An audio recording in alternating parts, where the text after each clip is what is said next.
Okay, I guess I'm streaming now. Cool. All right.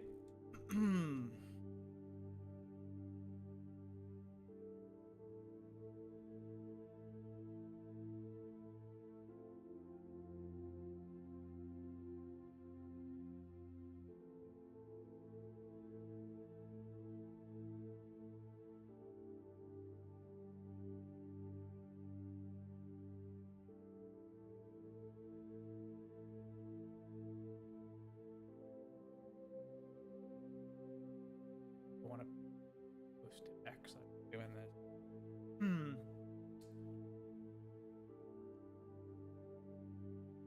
Again.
Okay, posted.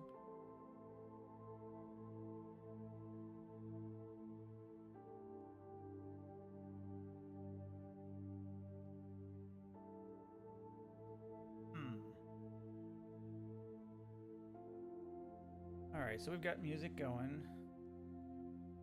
And me.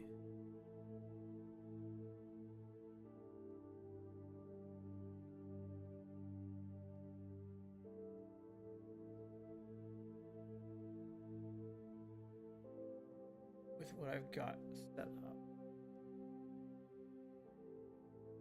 You go to studio.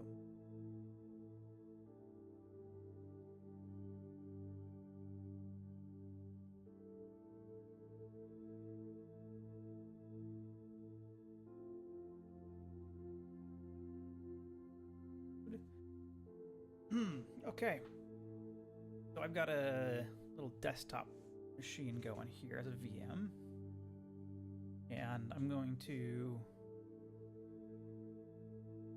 Hopefully I can clear out these old VMs.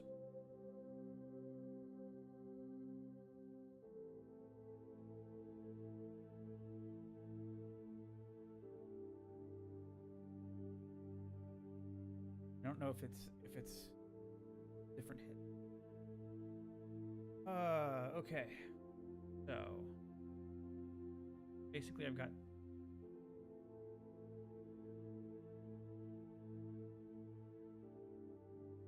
this VM here running as a virtual machine.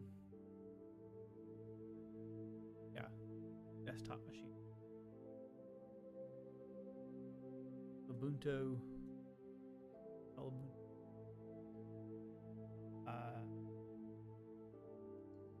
I can go log into machines without doing it from my host machine here. We're going to come over here to PVE 0. I want to rebuild this from...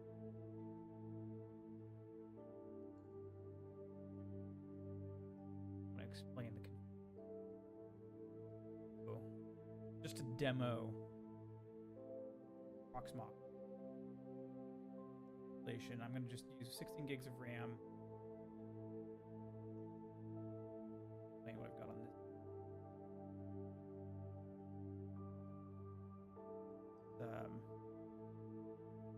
64 gigs of RAM.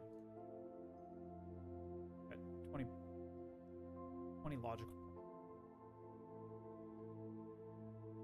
performance.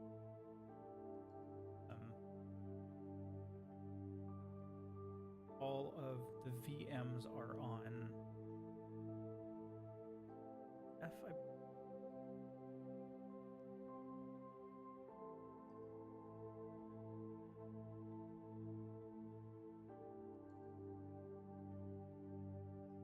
I'm gonna go in here.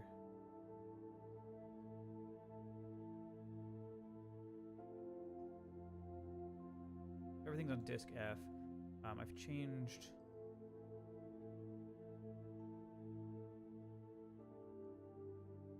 So I'm doing that because I want to rebuild this.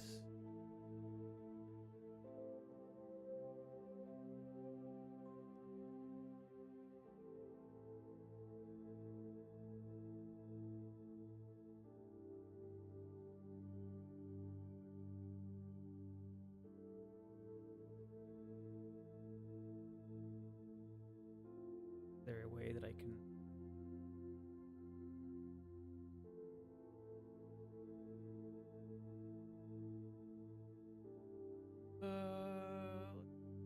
think quickly. Power it on.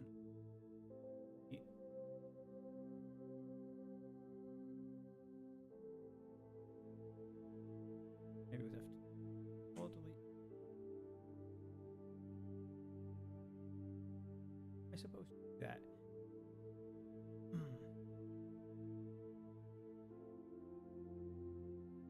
Well, I'll delete. Did that to the host machine, so and at the guest machine. That was kind of a pain.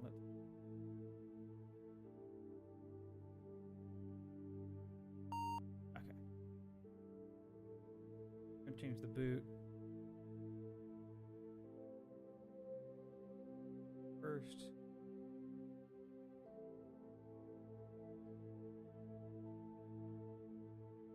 I'm gonna start with installing Proxmox again.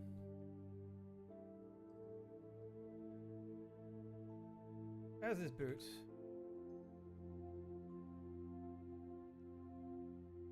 I've got 16 gigs of RAM, that 8 processors. You can set as many processors because that just defines threads.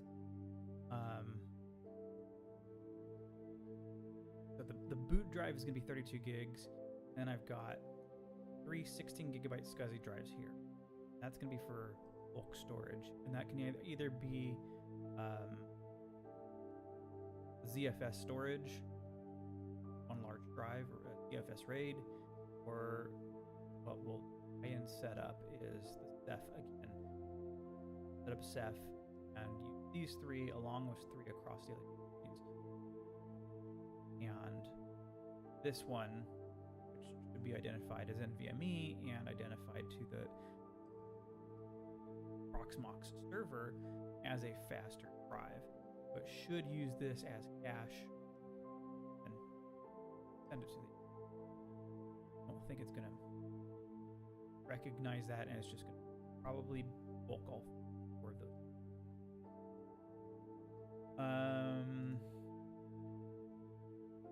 We've got 2 network adapters. The bridged is going to be to my my WAN in home network here.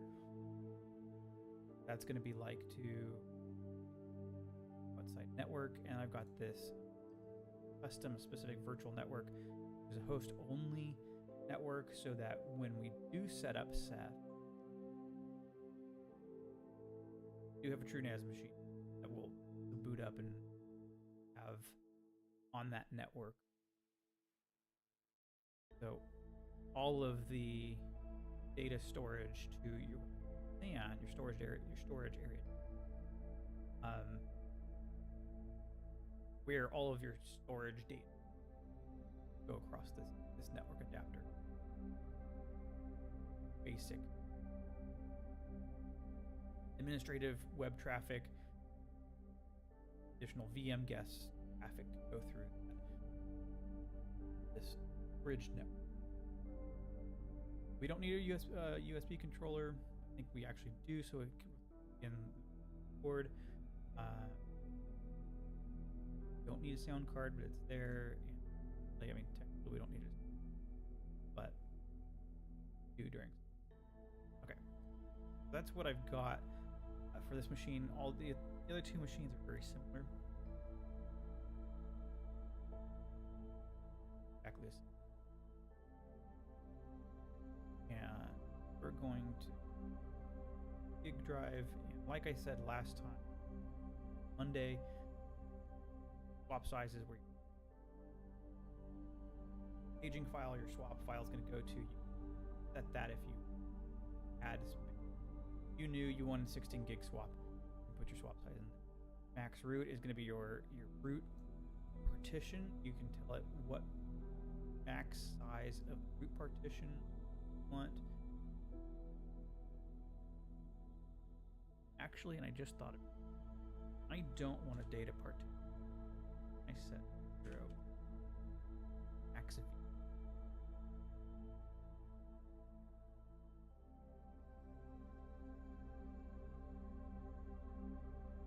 so by default, we'll partition off the root and a data partition. This is your data partition for virtual storage, virtual machine drives. That you want to make sure, if you are using one hard drive, Proxmox, this is fine. But if you're not, this is going to confuse you. You want 0 gigs. See if it takes. Don't know if it's going to.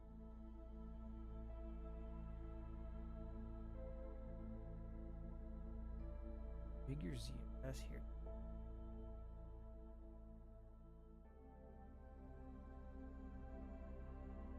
Like that, because that's where it's going to still take the root, isn't it?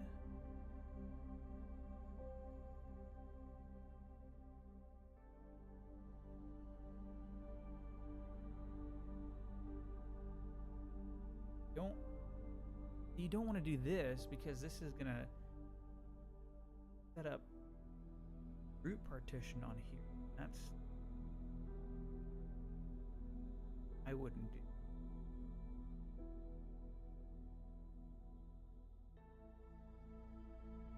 do it as this.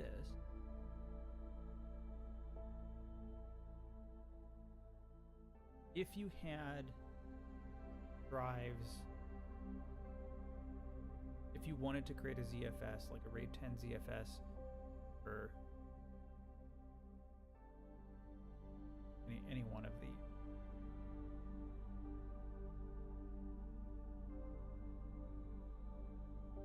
so if you were wanting to do give yourself some protection with the ZFS RAID, yeah, I could see you doing that here. If you had 3 drives that you wanted to set for your, which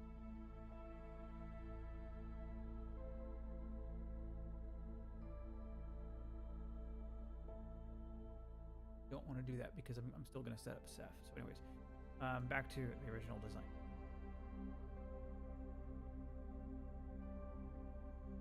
Hard drive's 32 gigs. I want no data partition. The main OS.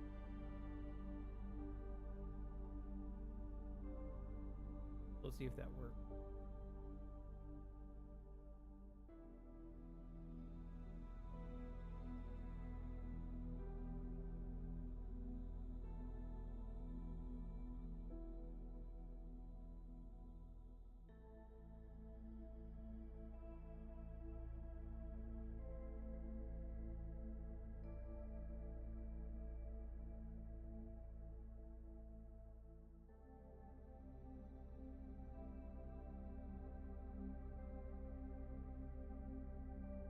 So ENS33 here is going to be my WAN connection, and that's going to be 0. Got 100. Find DNS server.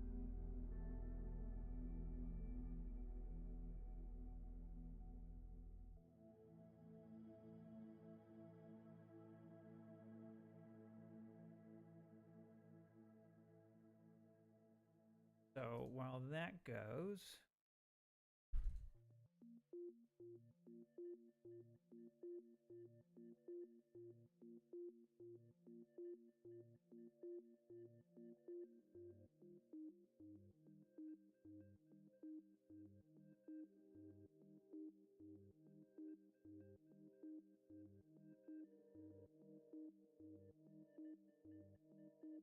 Installing TrueNAS.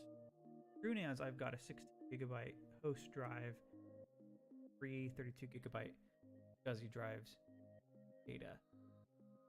That is already on the SAN, and I've already configured that. I'm gonna power it on. I did shut it down uncleanly last time, so hopefully it boots.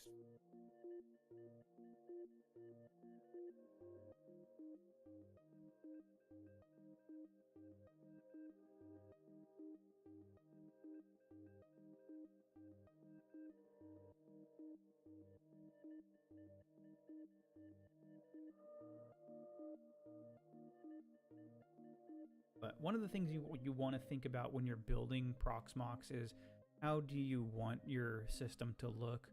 That's very important when you're building physical machines for Proxmox. You need to be prepared with what are you going to do with how is that going to look? Good.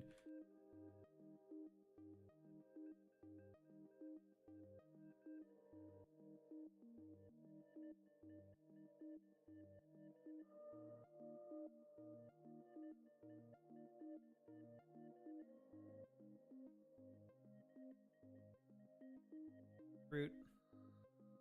Here's TrueNAS. So if you're going to use a NAS, then you want to think about how you're going to set up your storage and primary storage for Proxmox.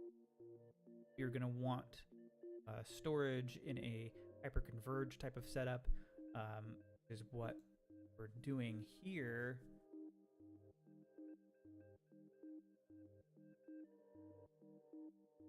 Back to the disk.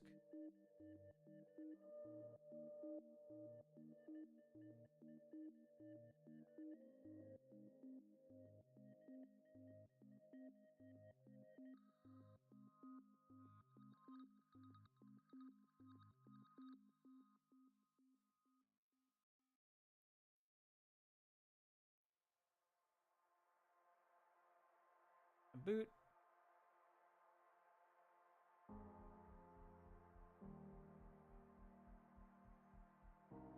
So go back here to the configuration of this is a hyperconverged, even a single host hyperconverged where your storage and your processing is on the same machine. So when we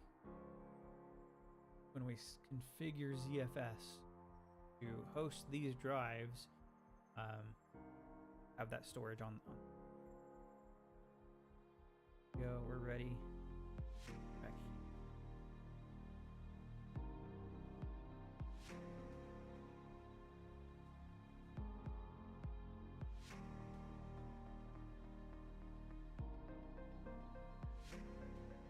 One of the things I wanted to show was the user account logon realms.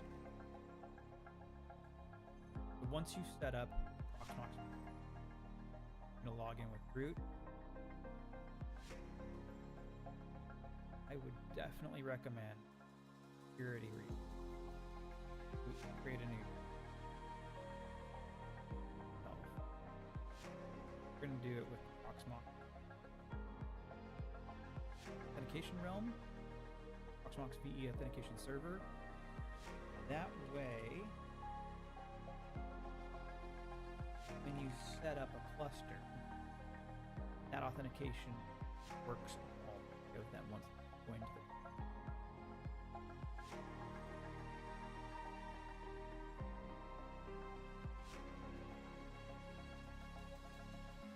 the real address, but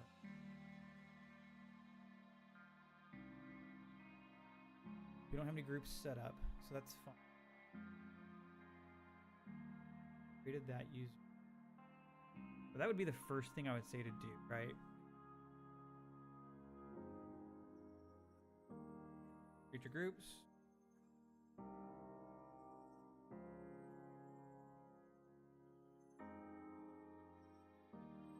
Group. Permission. Root. Creator. And set roles individually for particular user groups. This is the root of everything. You know, if you had a person who was just doing storage stuff, just storage permissions, you had somebody who was just doing user account management, be like.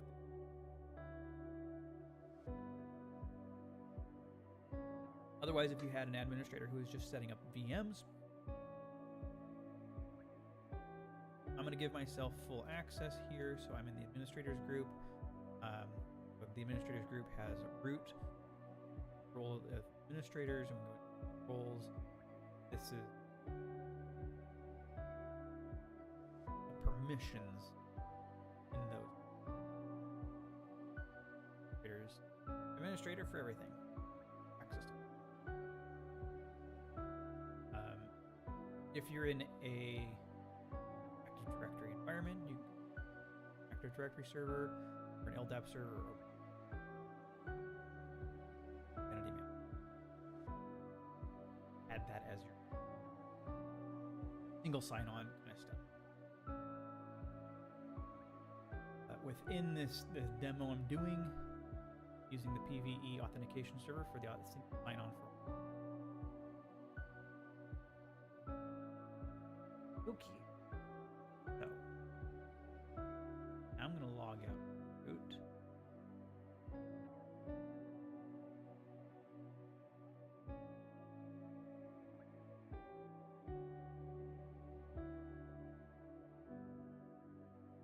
So look at storage.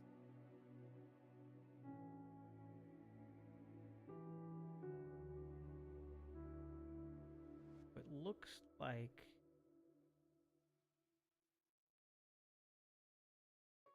it might be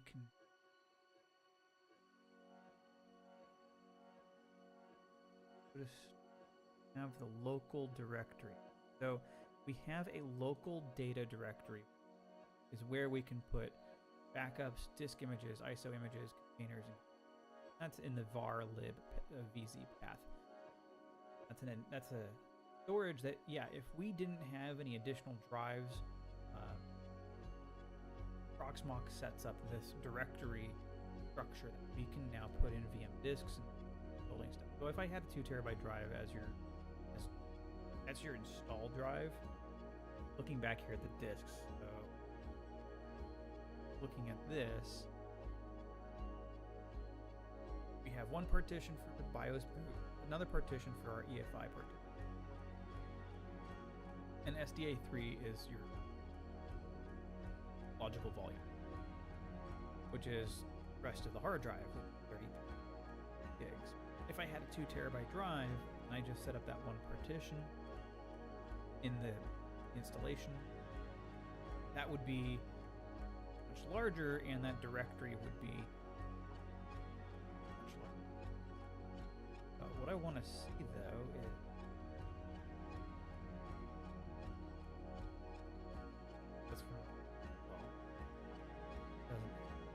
okay, no, it does. We have 14 gigs free, I believe. Okay, so one virtual partition, one logical volume is for the swap, and the other logical volume is going to be for data storage. Let's look at that in shell.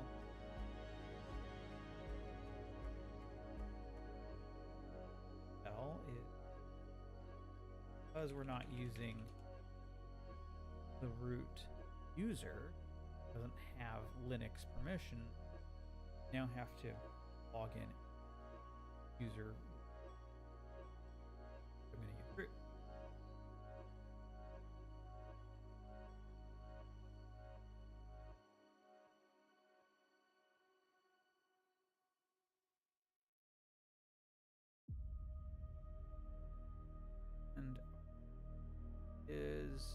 4 gigs.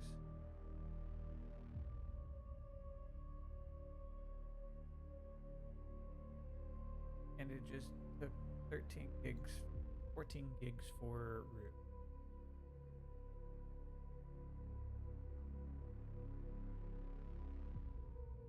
Different drive. So because we set 0 gigs for the data partition, it said, okay, that's fine. I'm just not gonna build it in a data partition.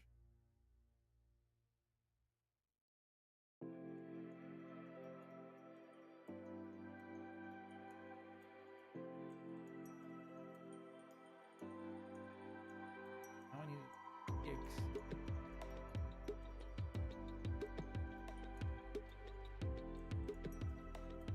So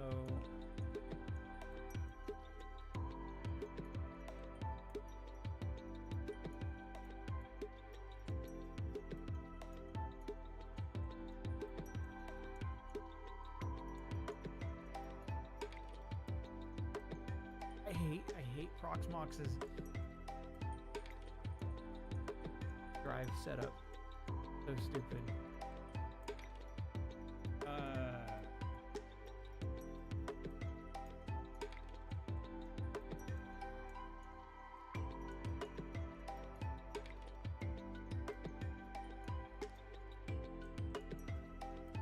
Will be extend add space to a logical volume.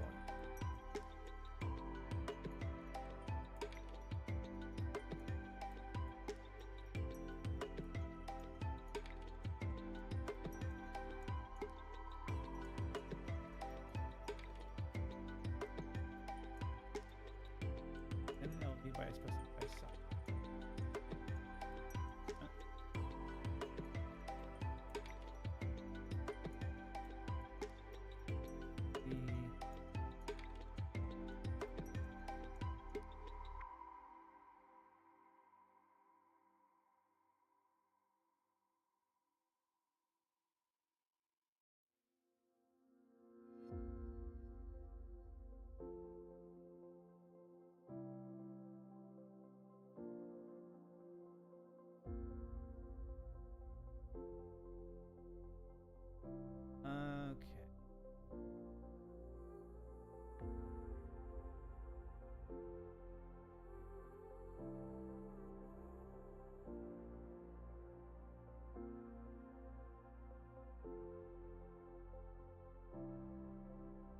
Yes, LV extend dash L.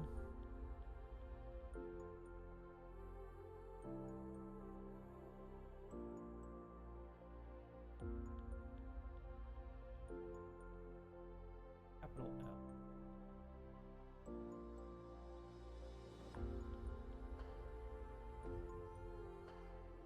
I doubt that's good. And then we want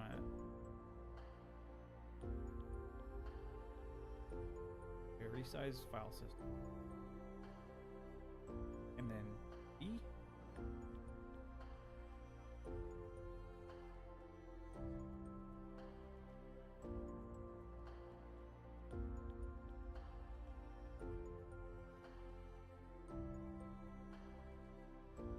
Physical volume device path.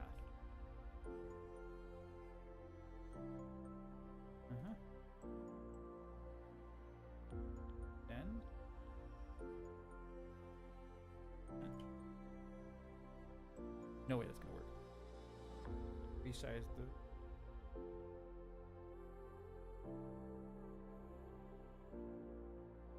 can't parse the size, are you?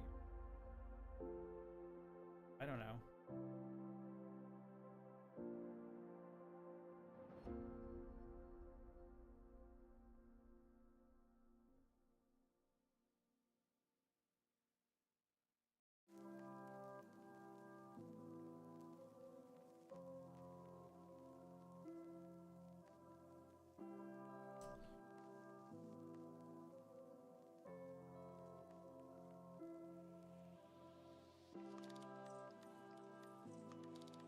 Oh, I did not extend it. Just said.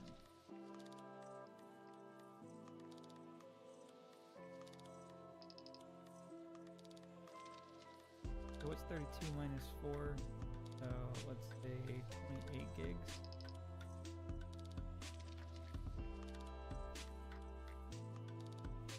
Gigs. Now 27 gig. Yes. Okay. Root is 27 gigs. Good. Now we have. This is pointless. Now we have 28 gigs to.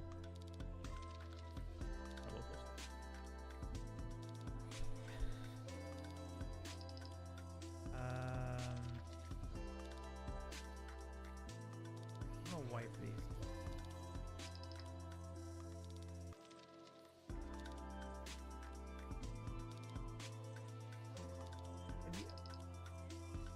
So there's apparently times when you have to be root.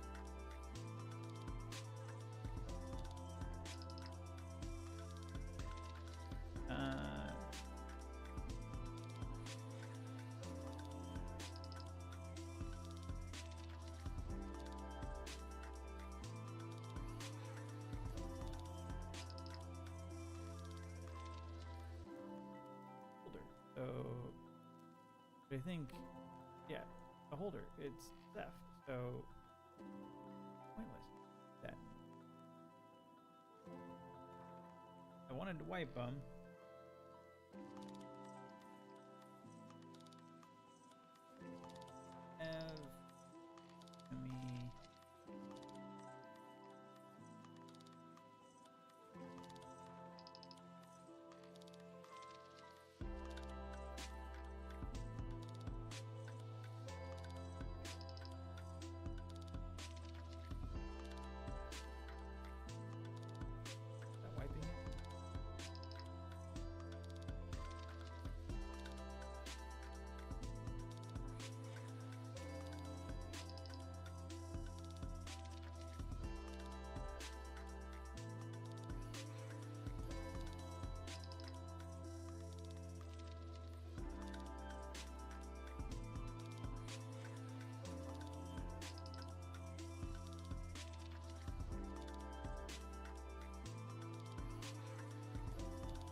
It's trying to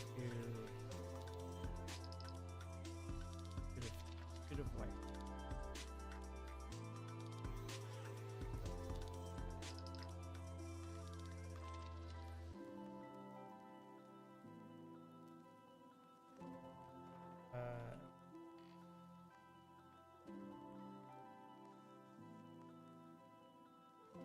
Move the LVM.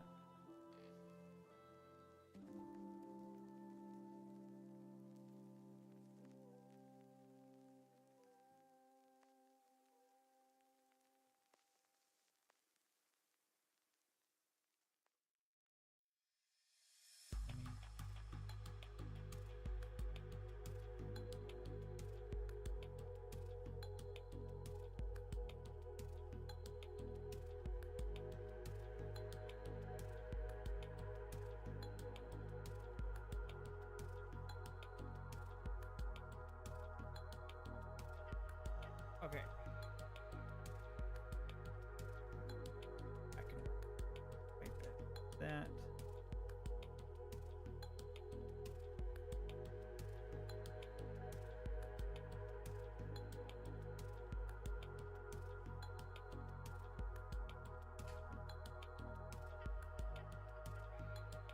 Now all those drives should be.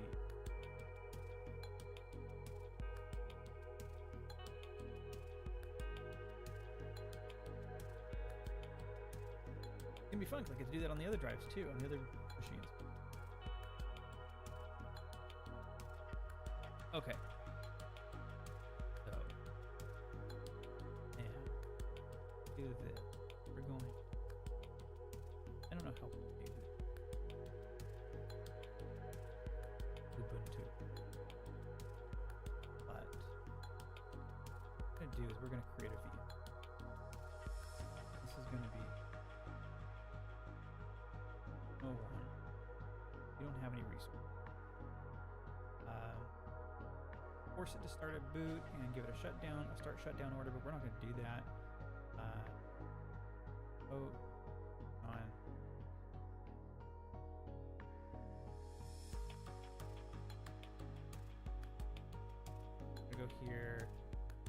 ISO.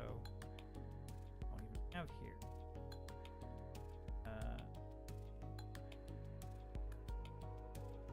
Cool. How do I do that?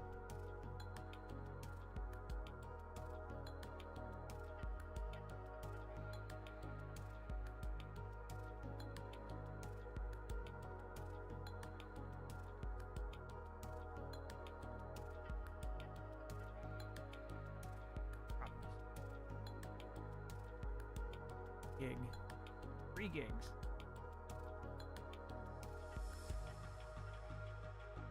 Way too.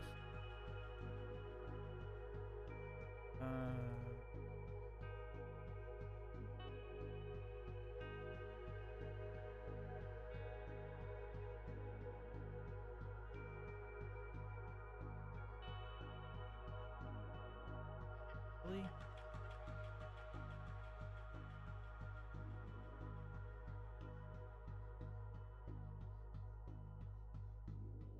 Much faster. Okay, we'll let that download. All right.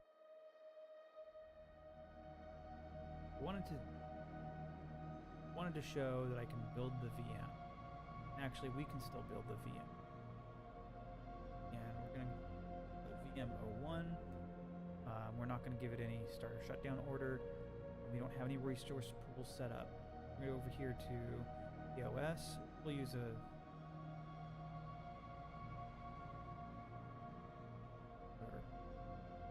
we'll not use any media yet. Once that's downloaded, we can upload it. It's going to be Linux kernel. We can change the graphics card so you can spice graphics card or the VirtIO GPU if we don't have in this VM to utilize not GPU pass through, but it's 3D engines on the host. Default, you can change the machine type, Q35, EFI. If you use UEFI, you have to have an additional EFI disk. That with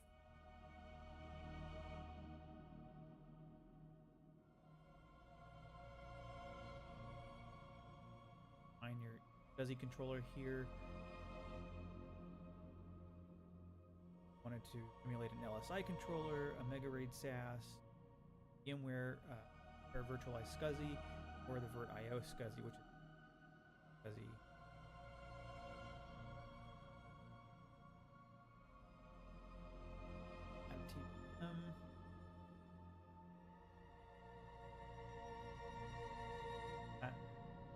We'll give it a drive and call it a 6 gig drive. Hopefully we don't need more than 16 gigs on this VM. This will also be on the local storage here.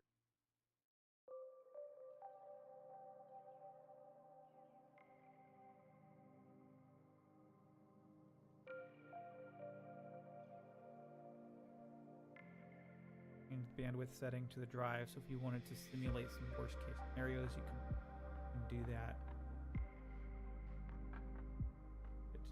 Or here you can also change the type of CPU it's running, pass through the host CPU, or you can emulate something else.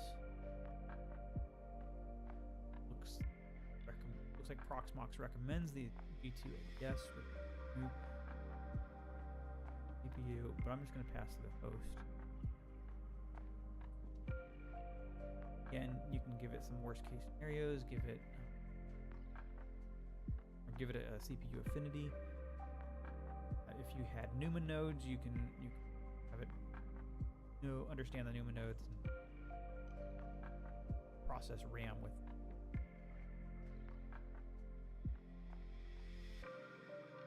those virtuals.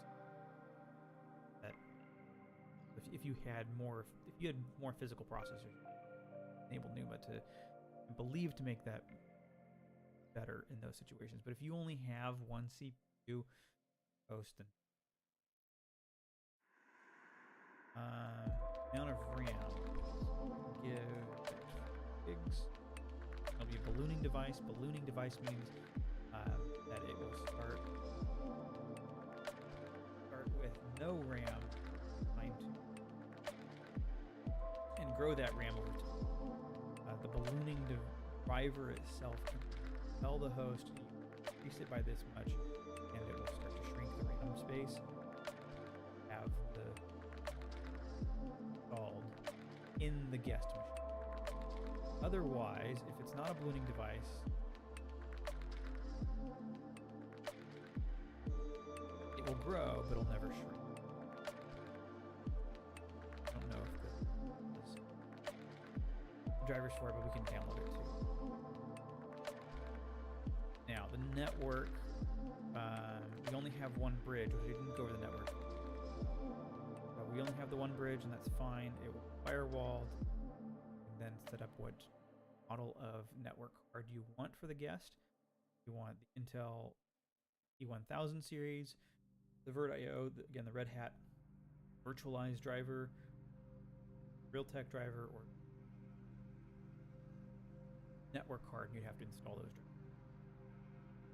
drivers. VirtIO comes with, use the Red Hat drivers.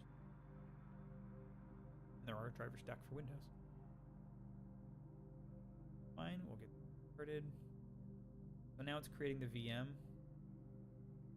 Going back here to the network configuration, we do have a bridge here. Again, for the connects back to my home network. So we can come in here and create a new bridge, or we can just configure ENS34, have access to SAN network. What we'll do here is we'll edit this SAN network.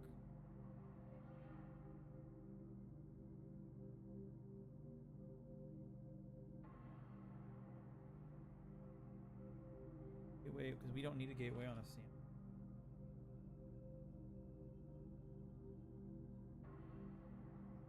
Slider,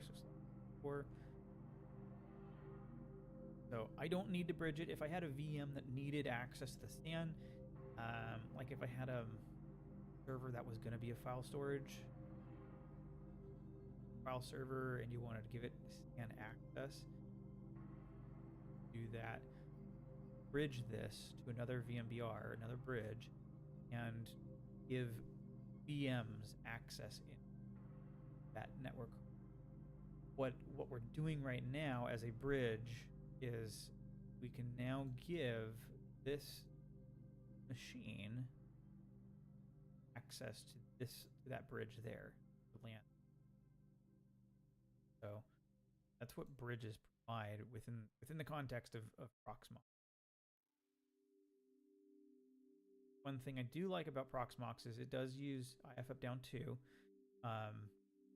to where it creates a delta file of basically what changes it's going to make to your configuration file. Hit apply, and it will do the configuration one. So you can make the changes here and then apply the configuration. Now that we have the VM here, I'm going to upload that ISO that we downloaded.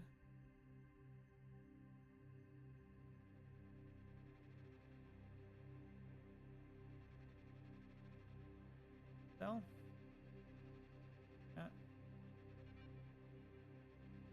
storage, we come over here to the one.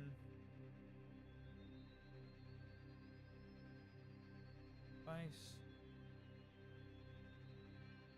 Disk. Going to be VM inside of a VM. Now starting that VM, we can open up the console here with Node C.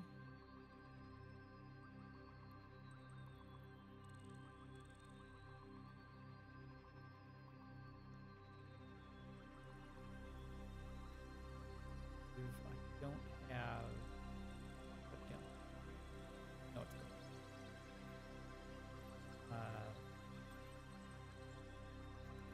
Boot order's not boot order.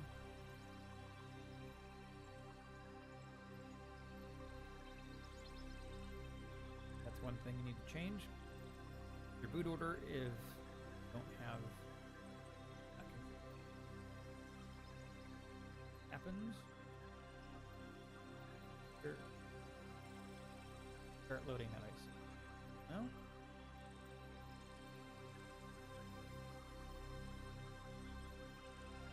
The cell doesn't have FI.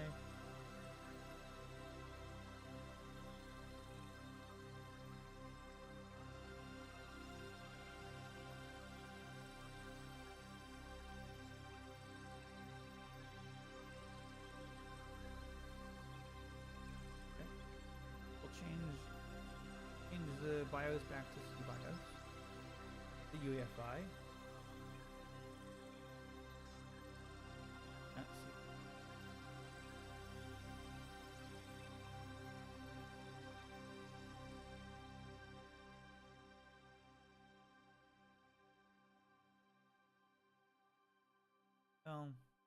first.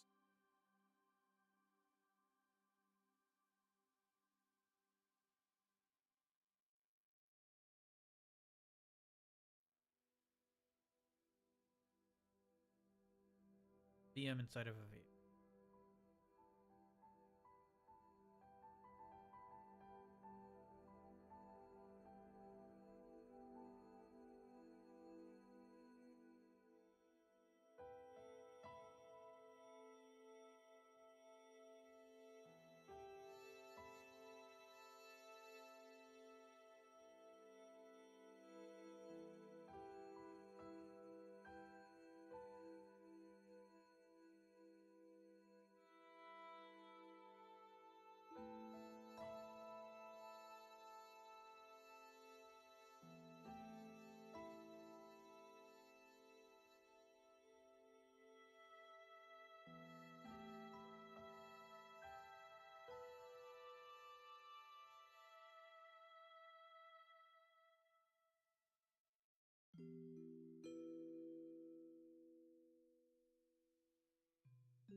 And running inside of a VM, inside of PVE here.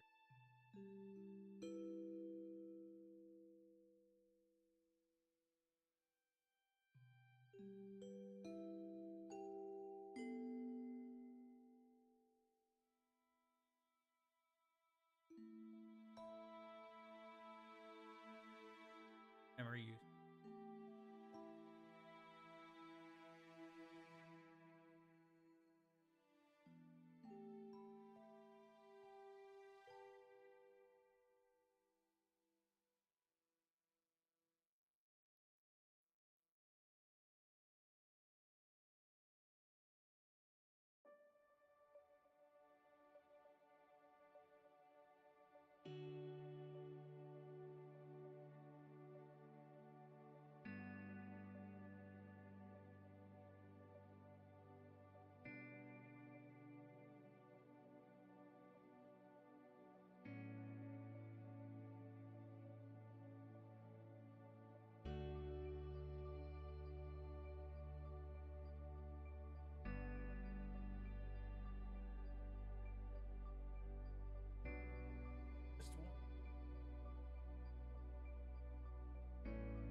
Right, so there's our VM running.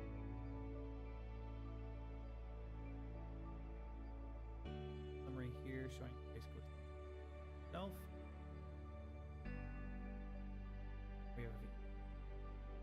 Now what we can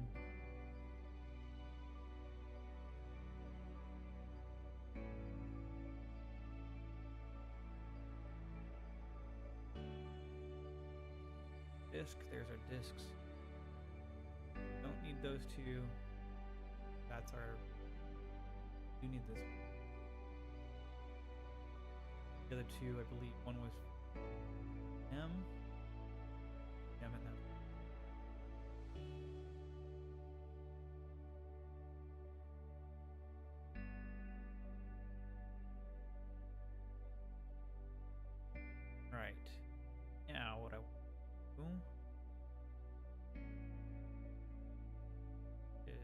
to set up ZFS.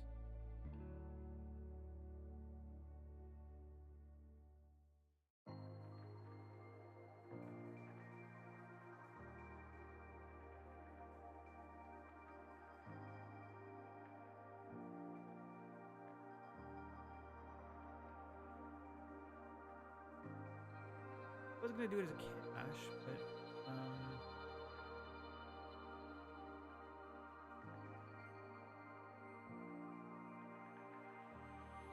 put it out on its own.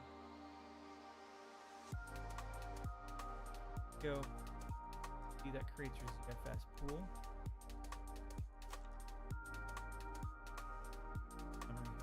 48 gigs. Now, go.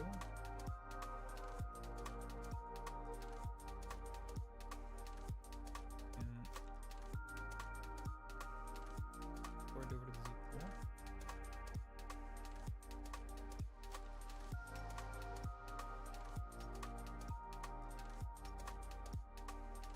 That. This one over to.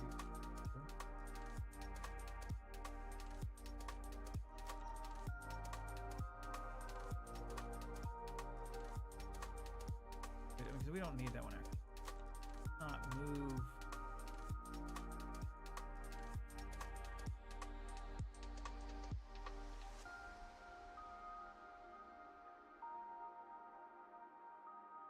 Remove that.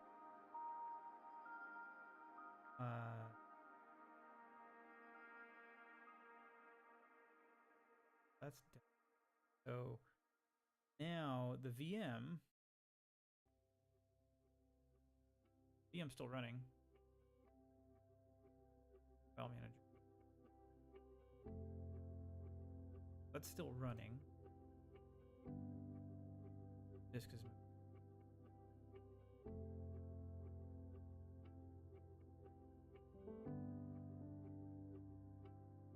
Can't move those until.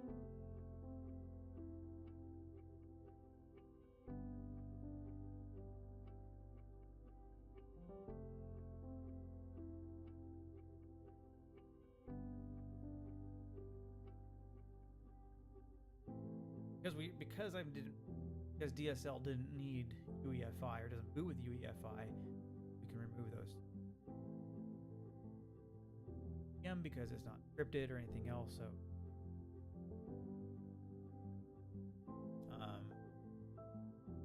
all it needs EM did. So now we have it in the Z pool. What we're gonna now do is we're going to add other storage. Going to be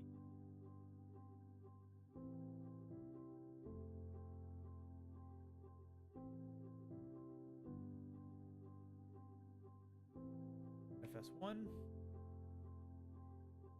through NAS 172.31.499, and we need back here what we have exported.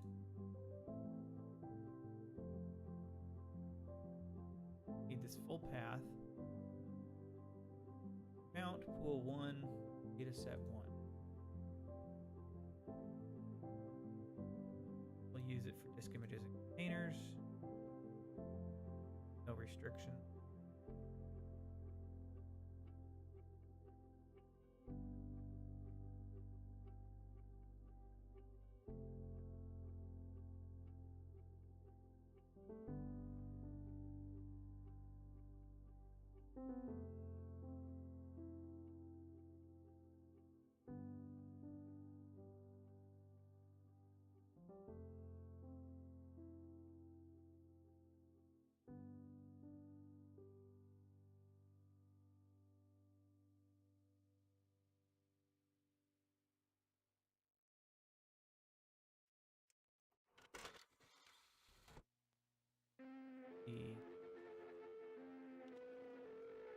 Can't see the MAC addresses. 7B is on.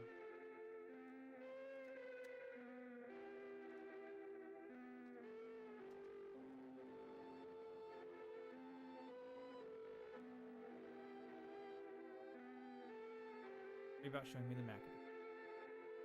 7B is on the land.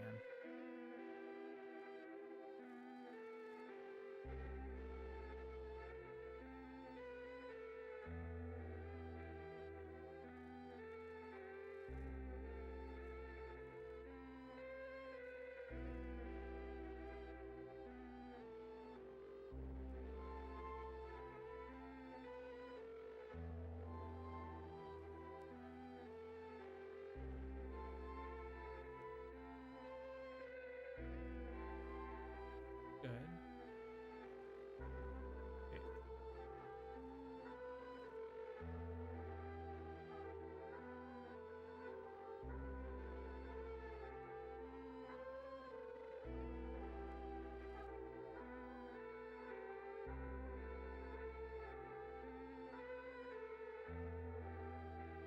Typed it wrong. That was wrong. Okay. There we go. Typed it wrong first. So here's our NFS pool. Here's our 62 gigabytes of storage. Through NAS.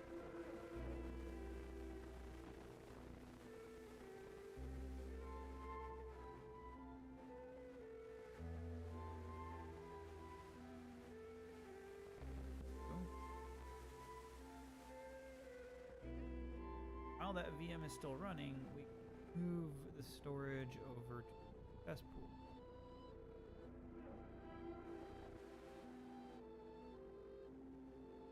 As the VM is running.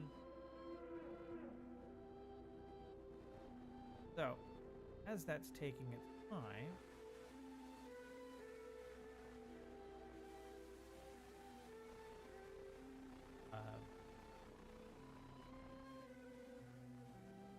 taking it off of the FS pool here and it's going to NFS pool, the NFS storage. Then do is we can build up their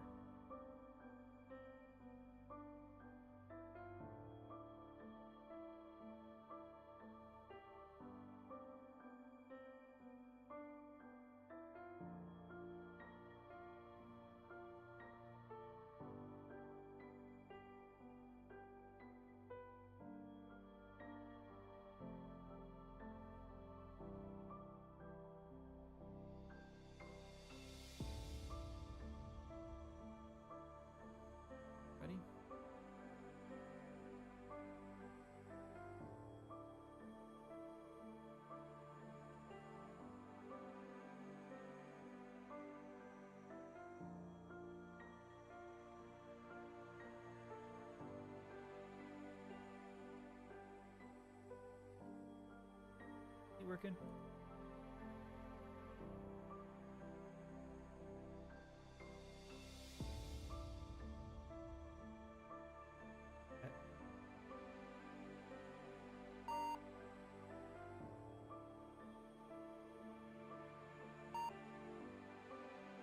Wish there was an easy way to do that.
is we're going to 4 gigs here.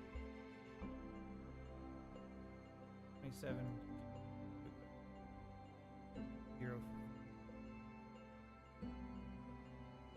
Again, that's something you need to think about before you build your VM Proxmox. How does that look?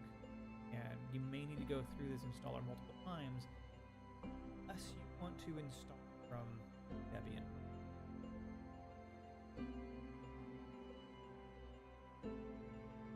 Set up your drives manually.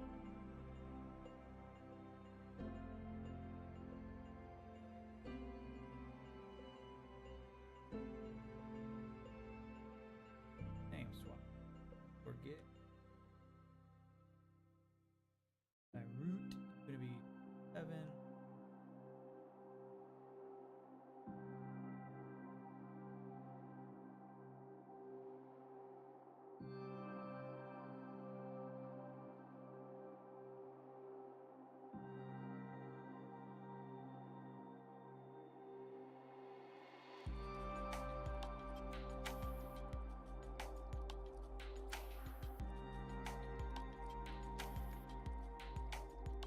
Need to delete the old partition. Rebuild it.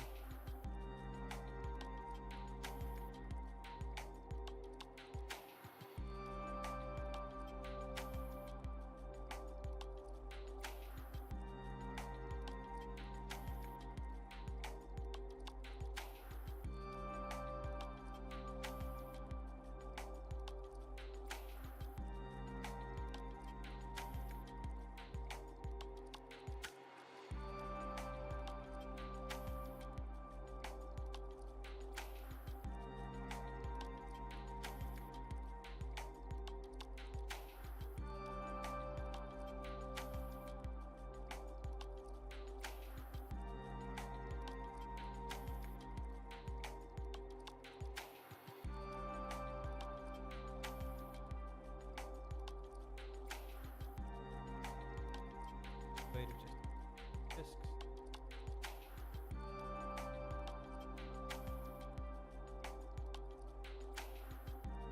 Why would VMware want?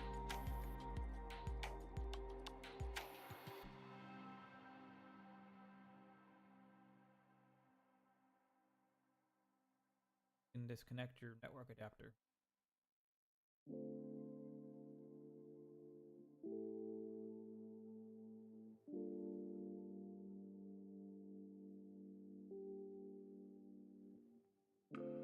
Back to the desktop.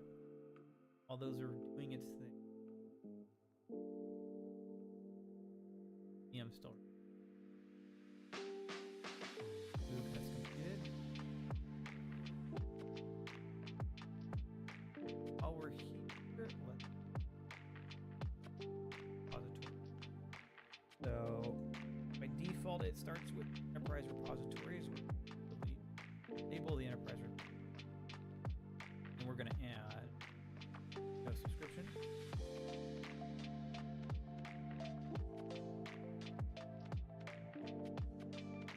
Proxmox no subscription. Reload that. Updates page. Refresh.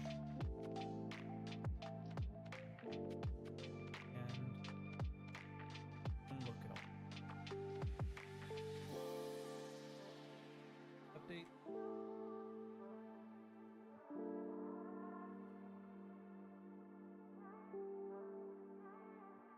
Okay. E1 is done.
So by default, the VZ data part involved.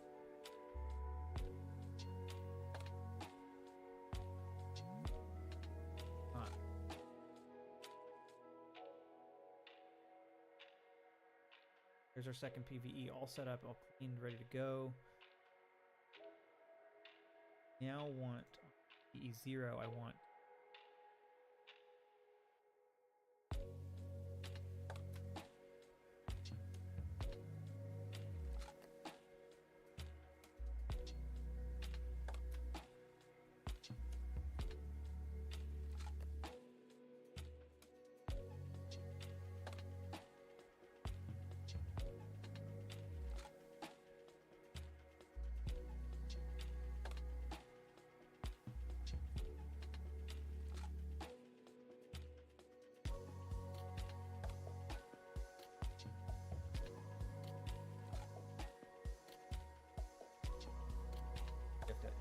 each have root.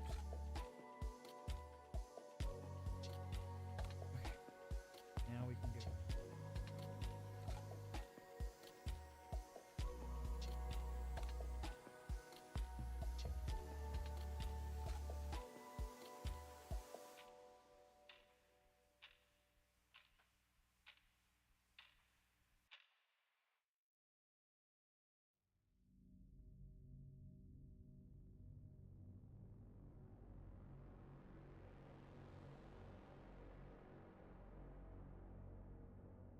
Now we've got clean disks.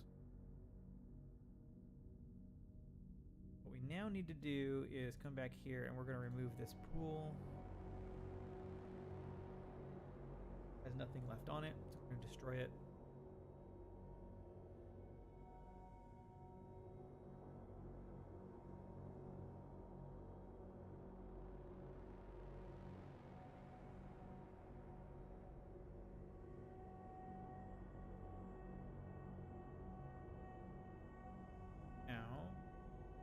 Here to the repository, other drives, other.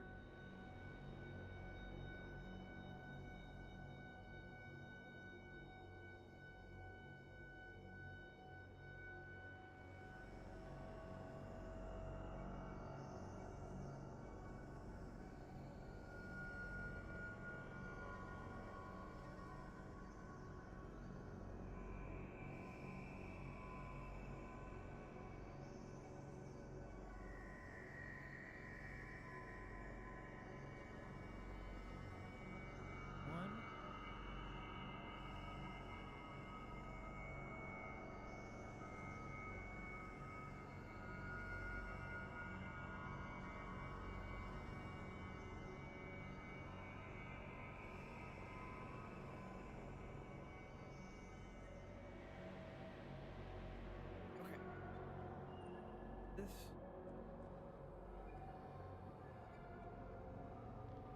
running.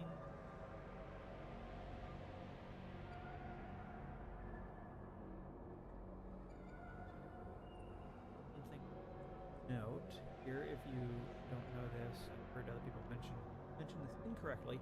The capital Y here means that's your default selection when you hit enter. You don't have to hit Y. You don't have to do capital Y. You could do lowercase y. You could hit enter. You could do capital N. No. If you hit enter, it'll choose Y by default. That's why it's capitalized. Heard somebody saying that, oh, you hit capital Y.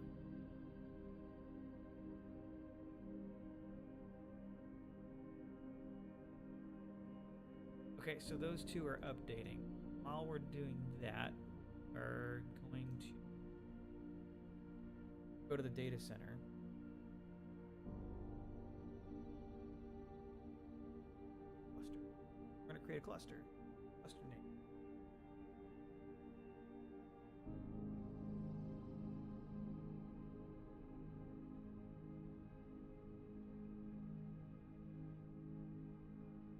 All of that.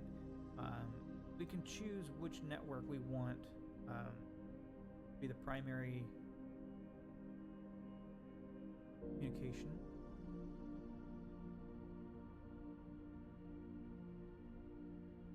Second net. I want it to go over the administrative, the LAN side.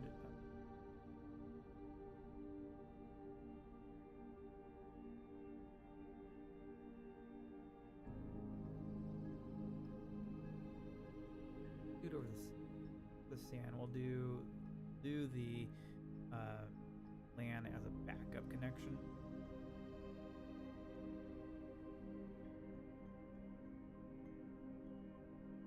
All the syncing across this.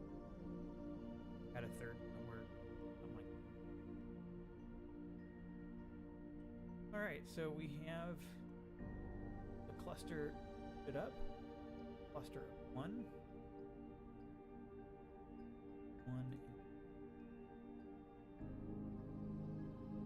We can come over here to PVE1.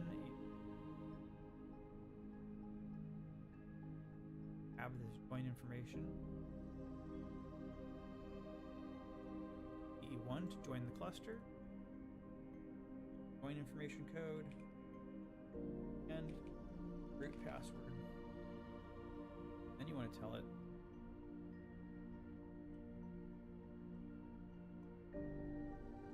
set up our networks. Do that. So PVE1, we're going to go back to the network. This guy needs to first or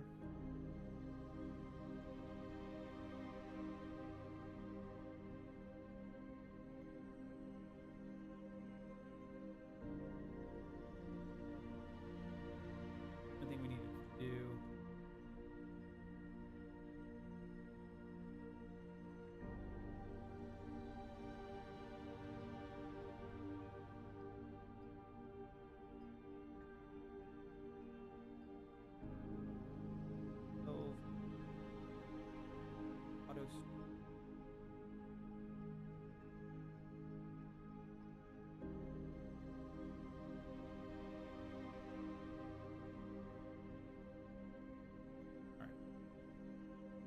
Data center, main cluster, this right. Now we have two.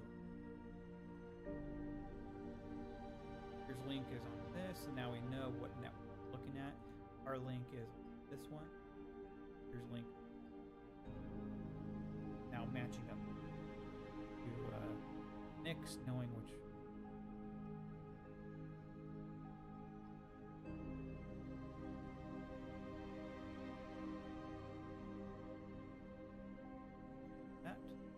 Over to PVE2, cluster, join cluster, code.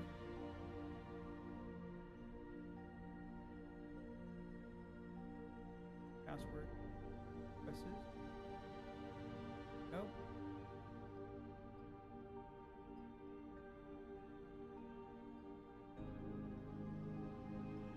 That. And are all joined. Now we have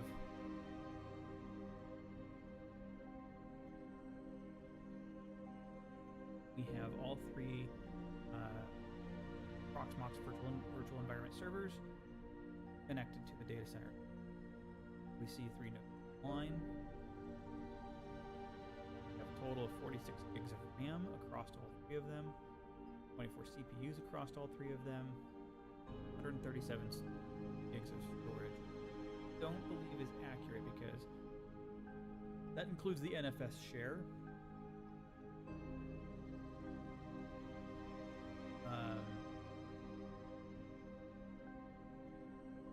No, maybe it doesn't. Maybe it's just the local store. But we have the NFS share across all 3 of them. So already, with having that SAN storage network come in, migrate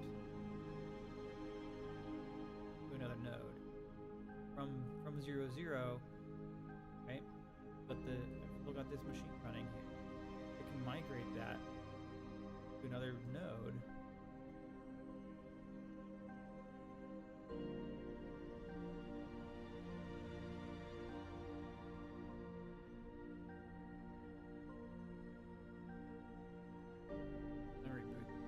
Reboot this down.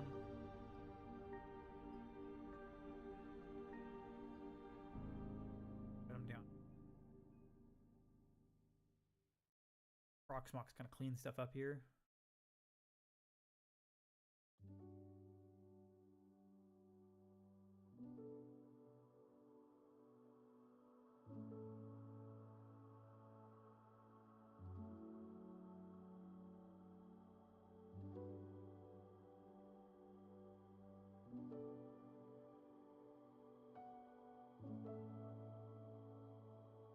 Have anything.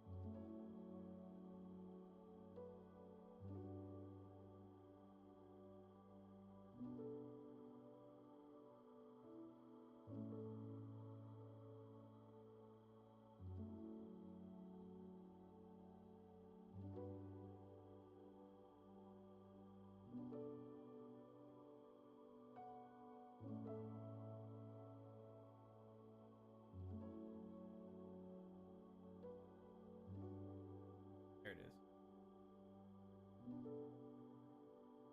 So it didn't need to move the drive. All it did, moved it in the resource processing the other machine. File manager start.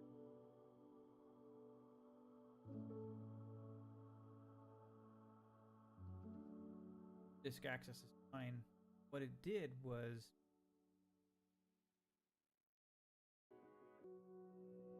because it didn't need to move the drive, it just needed to move. So 300 megs of RAM was all that needed to be removed from one machine to the other, and basically stop it, sleep, and then unsleep the machine. Post. It took 46 milliseconds of time when it was deep.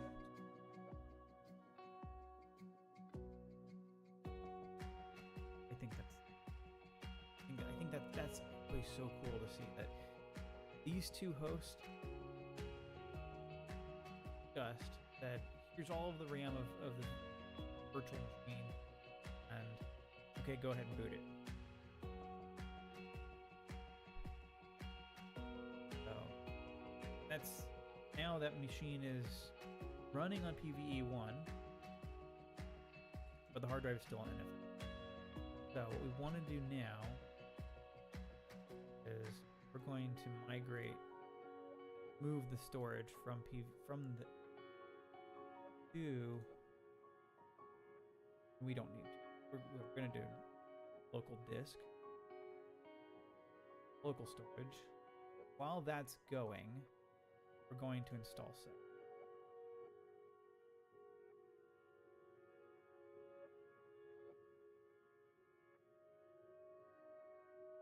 Here we're installing Ceph B0. Install it on the other two machines. Add those drives into Ceph, and we'll move. We'll add all of our drives in, and then we'll have a full hyperconverged cluster configured. Go. And public network is going to be cluster network is going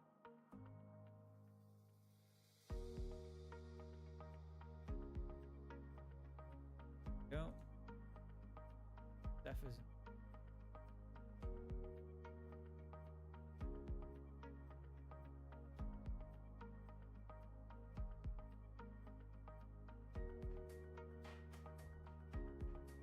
don't want to close out of this. I think it still runs, but I don't.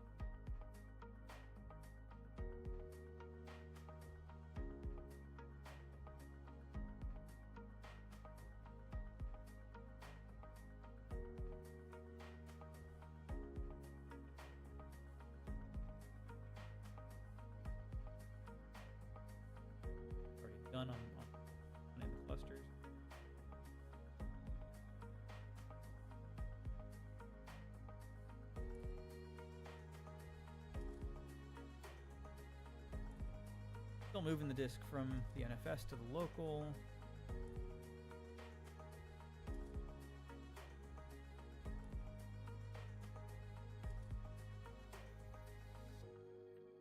Again, that local store, what was it? Directory.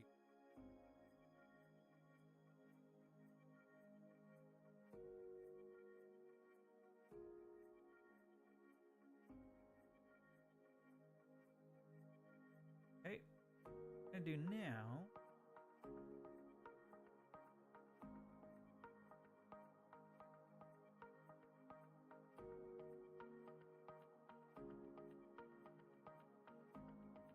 Cluster mod.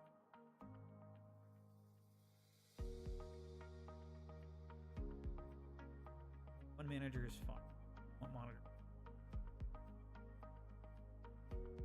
Okay. Now we're going to add our text storage device. We can define device class if we want, but I'm just going to let it do its own thing. I don't think it helped anything. I'm going to add each one here.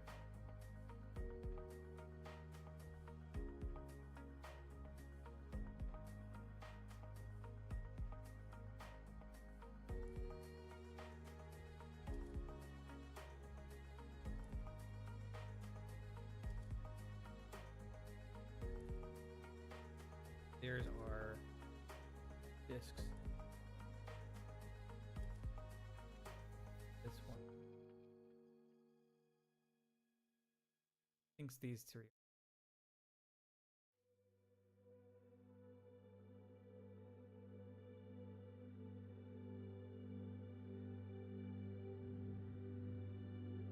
Okay. There's our NVMe. Now we're going to do it on each.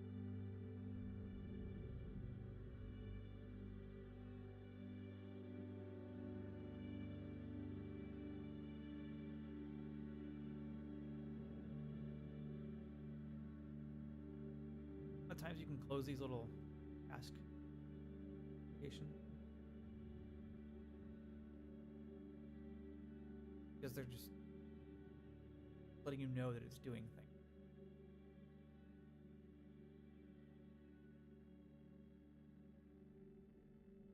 Go.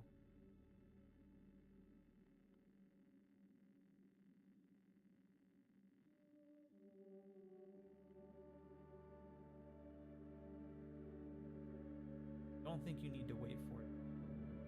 Notification dialog.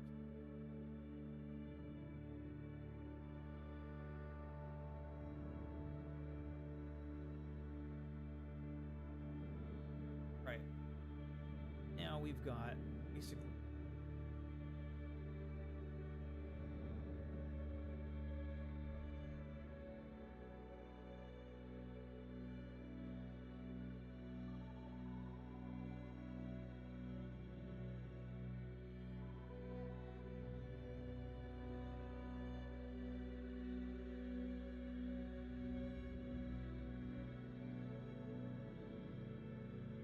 takes a minute.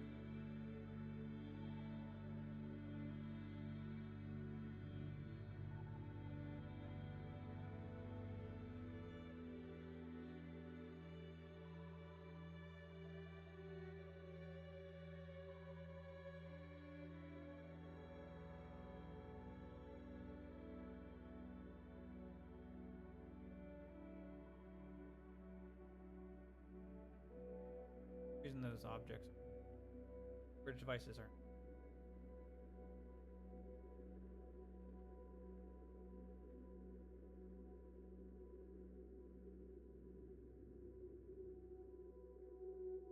Anyways, in the end, what it's going to look like is for 16 gigabyte drives across all hosts.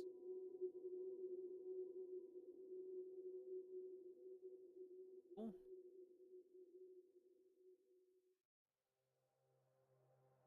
Go to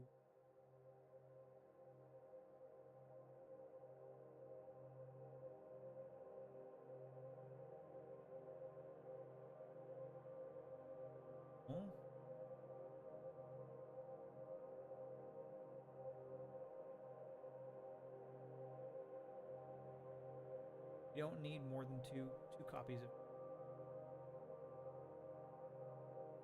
default. It's a buy and keep, and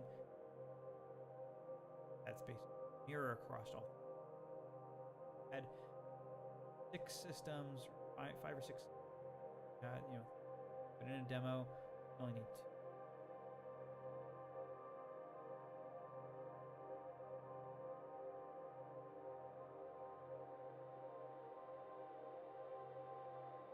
Data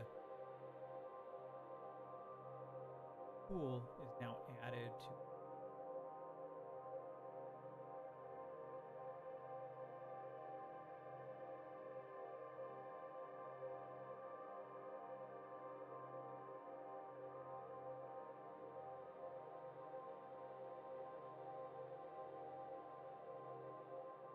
we are aware PVE 1 is low on space because storage. Fix that, but across all 3 machines, we have 190 storage. While this guy is still running,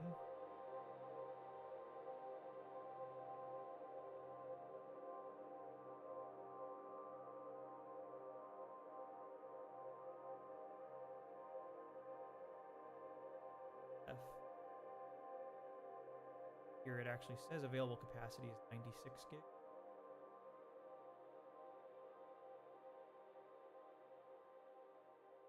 Again, that mentioned piece of data. Mentioned the data.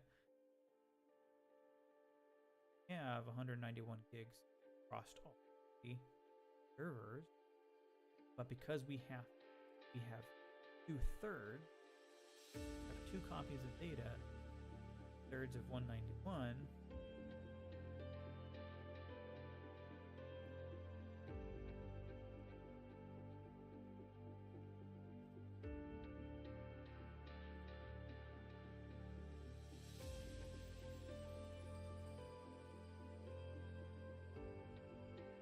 Third that times 191. 127.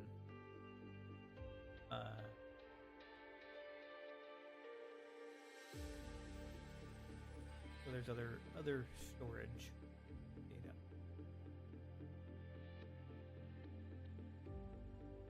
Cool.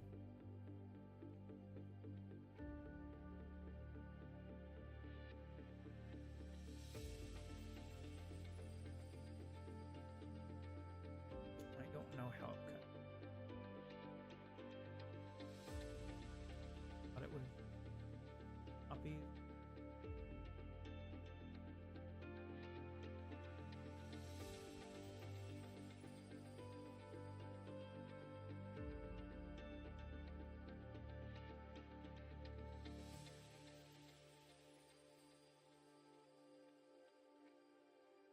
I don't know Ceph enough. Stay with any number of copies of data, pages.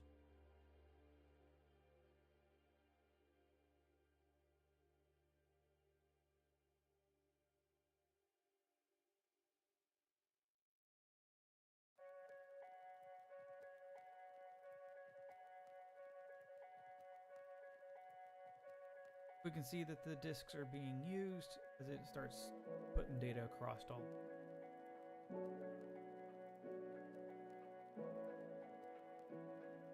In a RAID array like that.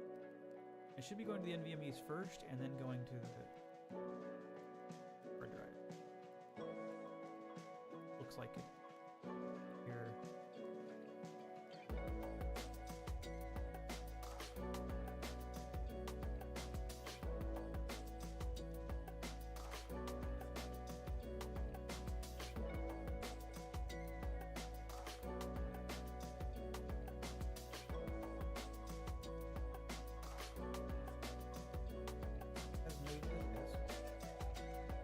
That now D1 local drive is empty. F storage has our again, just like we did with the NFS, migrate this machine.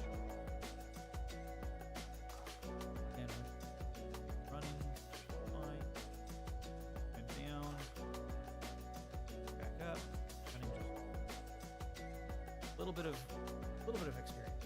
You know, basically, it's still running. You could run a process. It would be stopped again only. In this case, transfer the RAM and stops up on the post.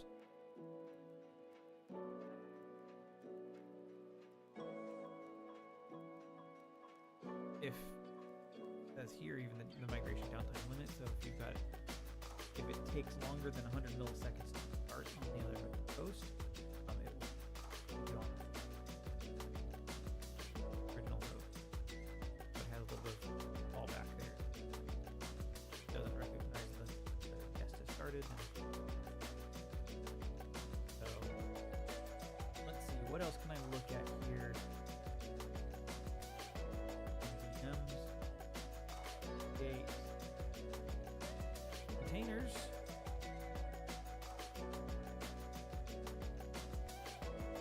Create container.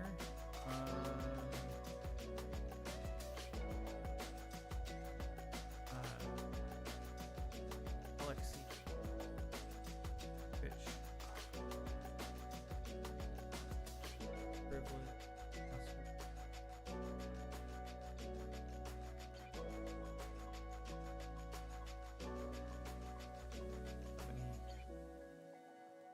You have to download the template.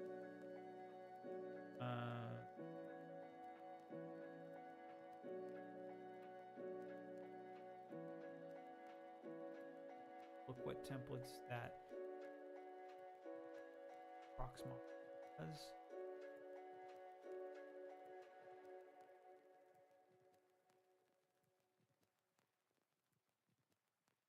Ubuntu.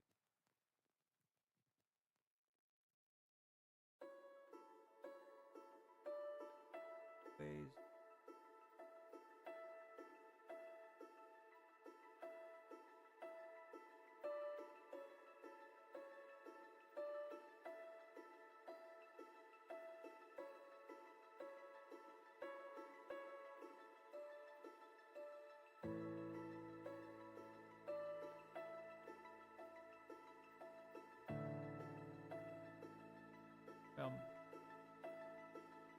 Yeah.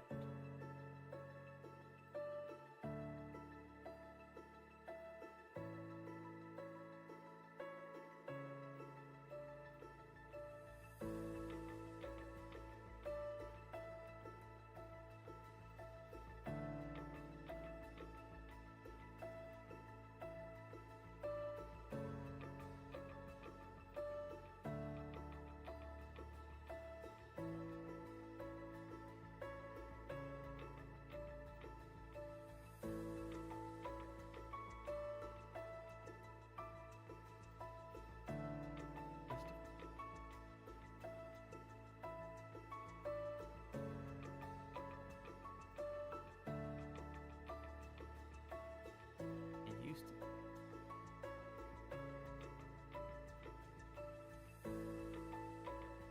List of. Here's a chart.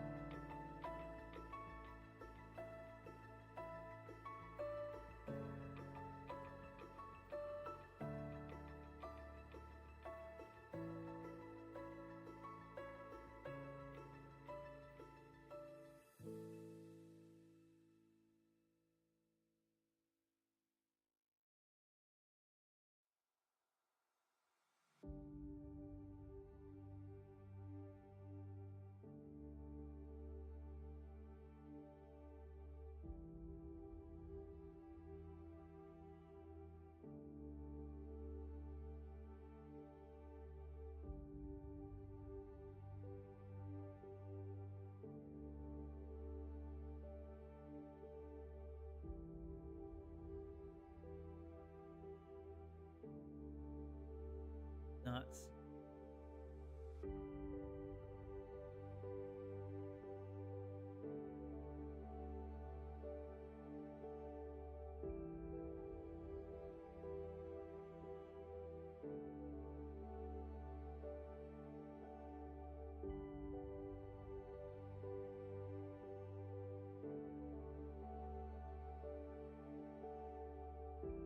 they, if I remember correctly, I thought they had access to this list of stuff in turnkey containers, turnkey Linux.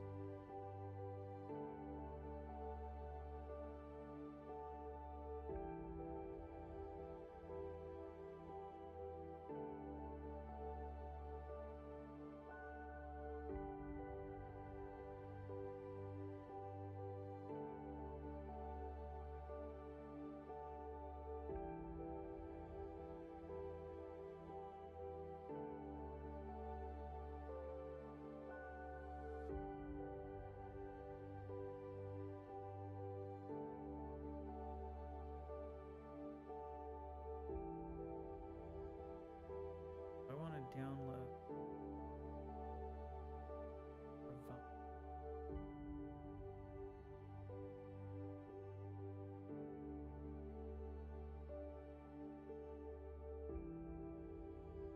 The other thing we can.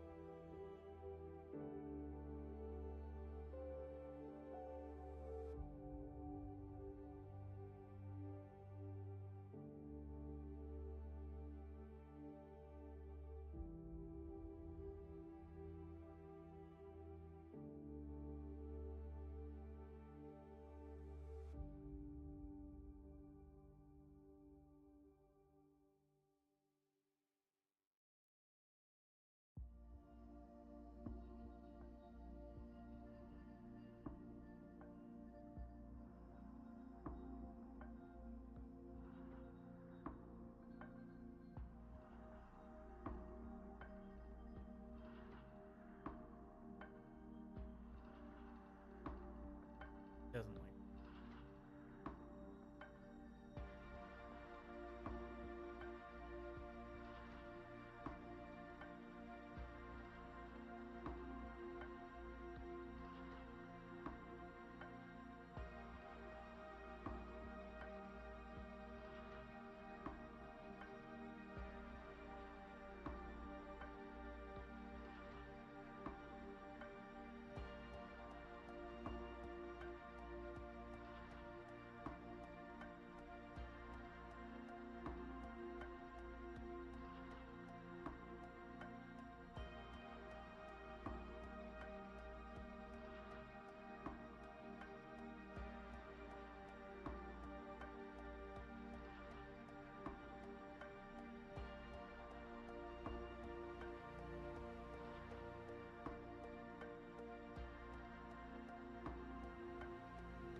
Let's try.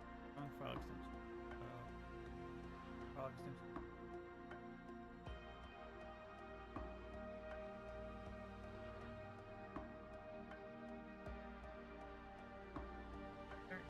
Where are they?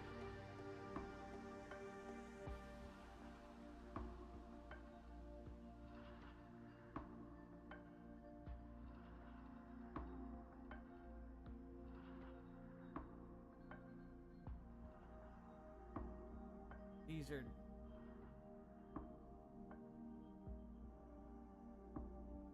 turnkey Linux containers.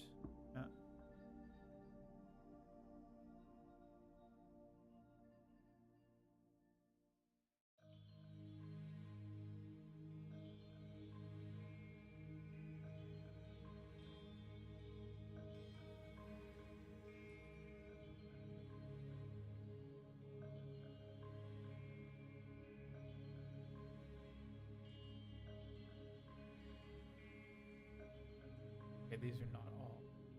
These are not turnkey Linuxes, but they aren't all.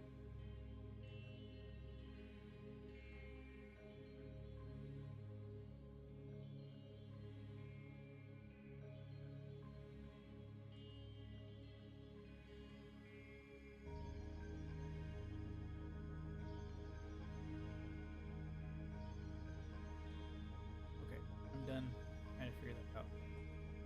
But you can download from the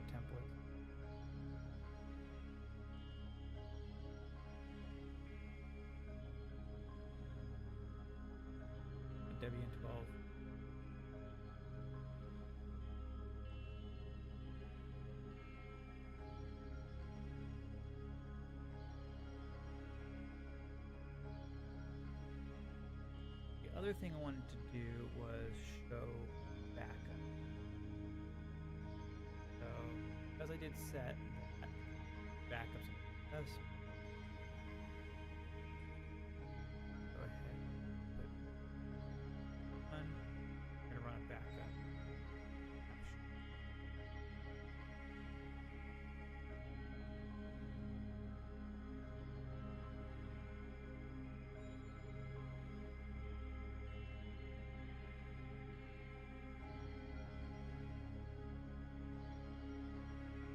That doesn't matter to me.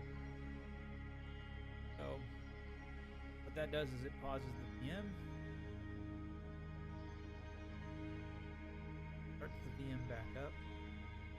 VM's still running, but it allowed the disk file to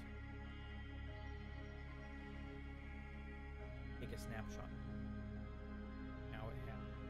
The way that works is any changes to the QCOW copy on write is any changes that are happening now are not going to be backed up because the system file type, file system type to stop, take a snapshot. Any changes from then on will get added on in this process. Now it's done. Any changes that happen,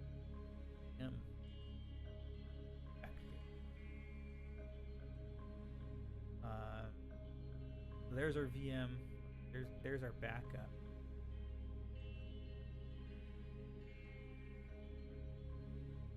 Here's the configuration file for the original host or the guest. Now you can actually use this in Emu server.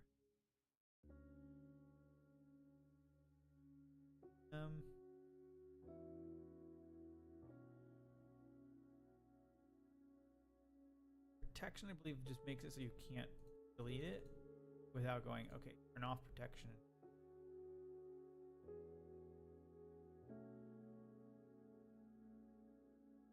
If we change the storage that we're looking at here, changes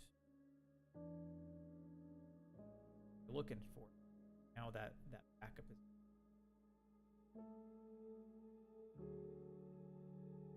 So if we look at the NFS01 directly, we can see that backup and any other machines that we'd be backing up.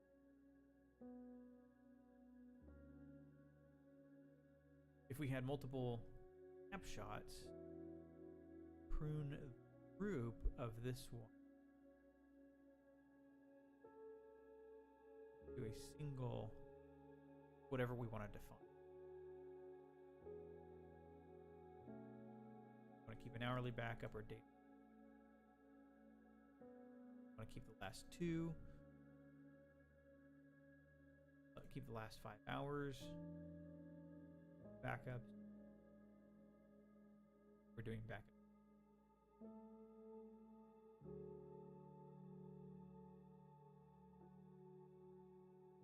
Next thing I want to show is definitely the Proxmox backup server.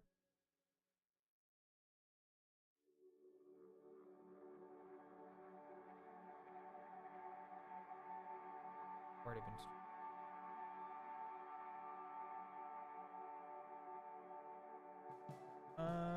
What else do we want to do?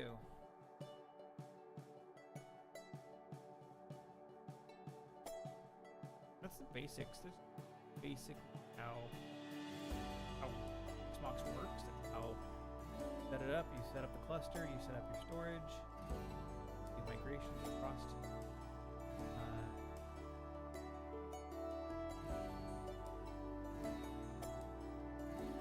I know the Linux bridges are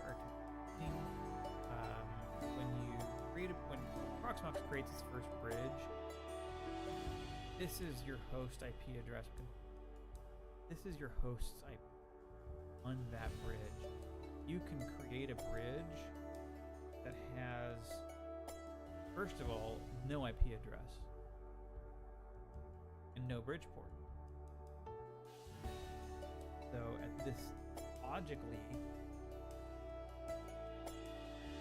call this something.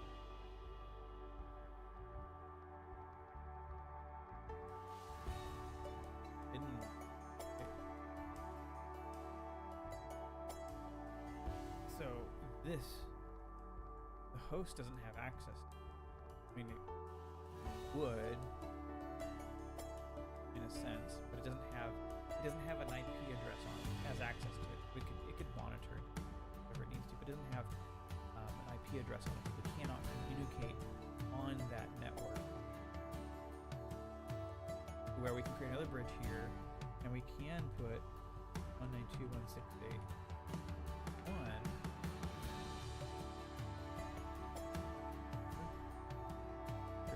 Without a bridge port.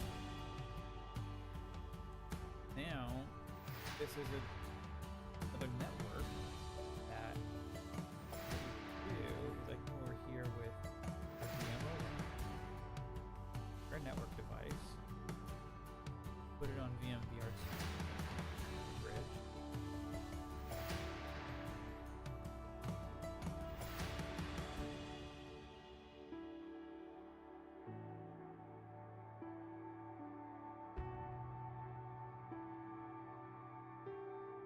Oh, it's not. I didn't. It again.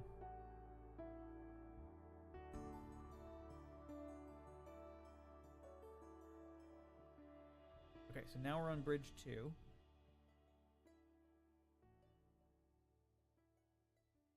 Go in here.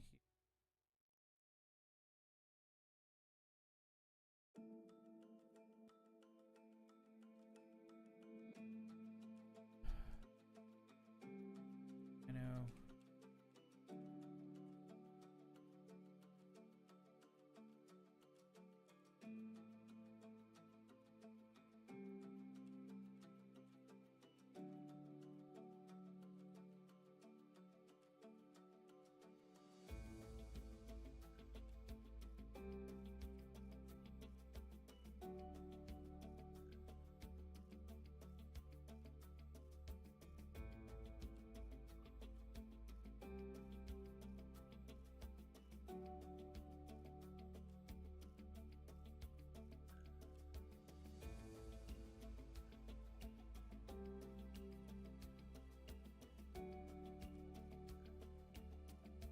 Go.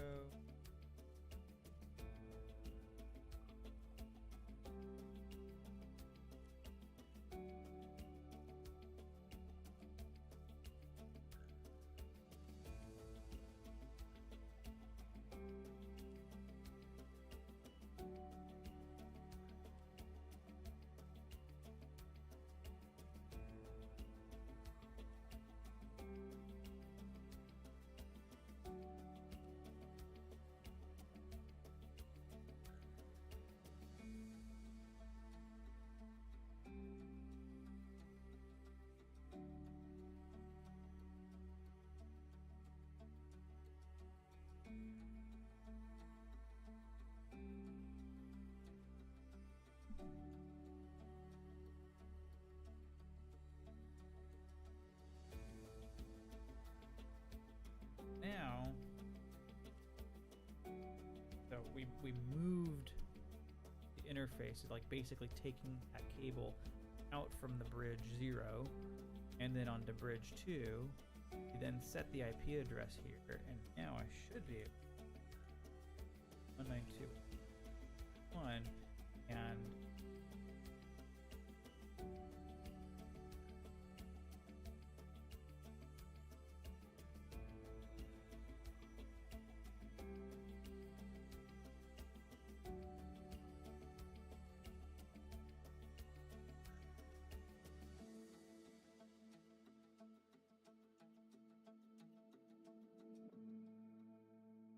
that's 20.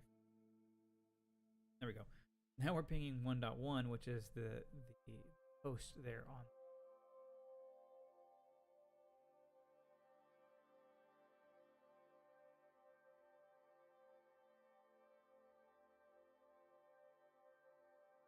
Cool.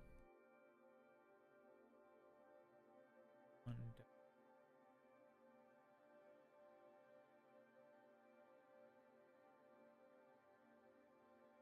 I could be wrong about it.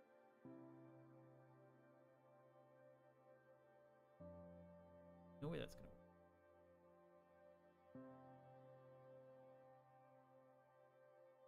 So they don't share that. That's host only. You don't have that attached to a physical network device. That's host only. So these machines on here are not going to see that if this isn't on a physical network. The exception to that, I'm going to move this guy. Bridge 2.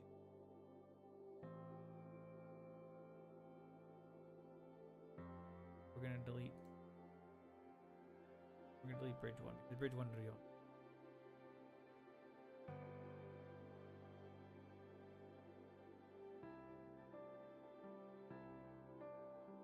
Okay. The exception to that,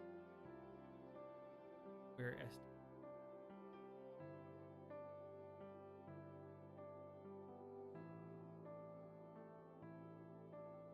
I don't know enough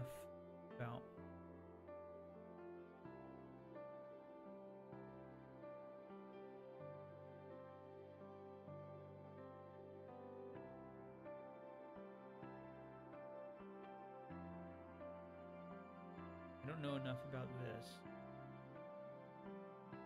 in order to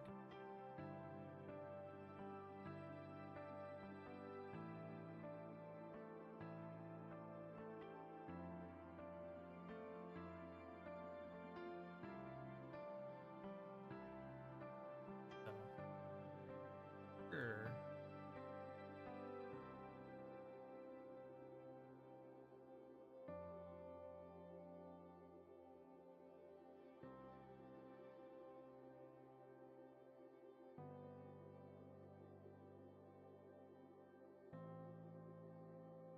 Anything about done an SDN website.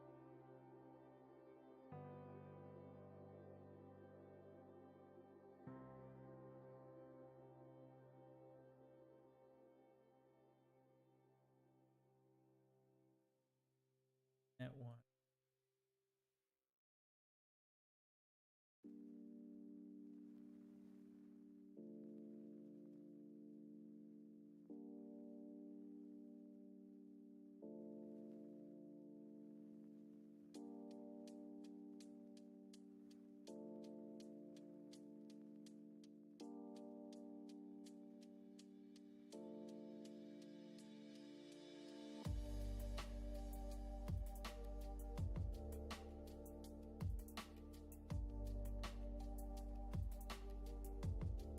Thinking it might.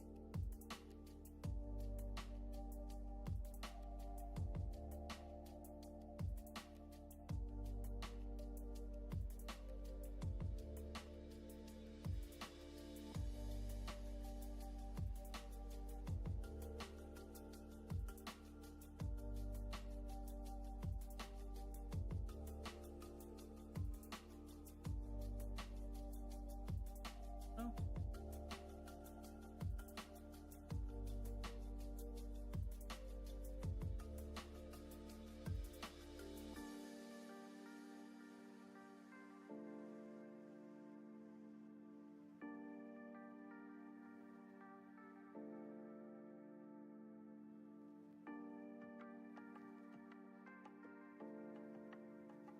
Uh-oh.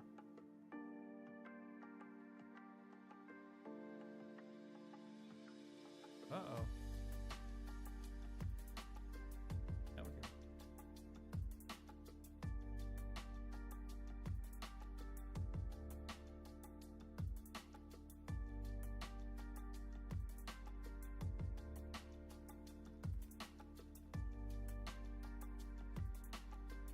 If I create a bed.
bridge this to the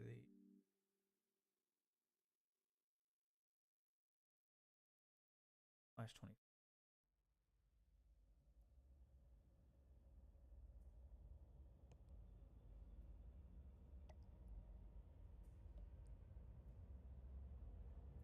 The VNet one.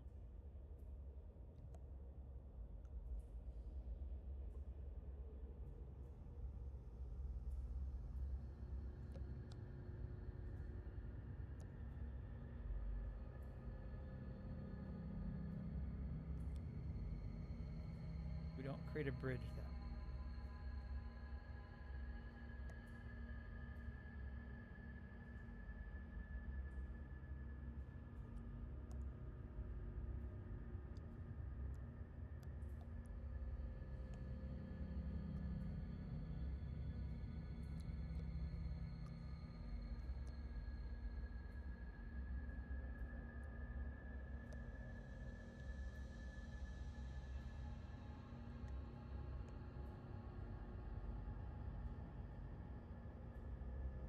Post not on.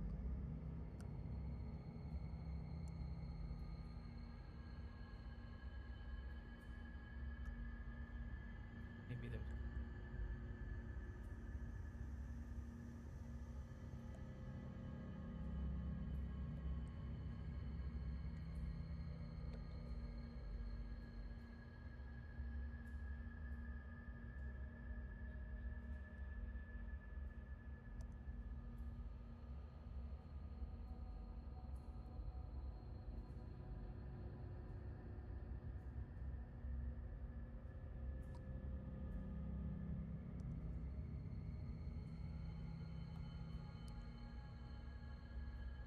Into it.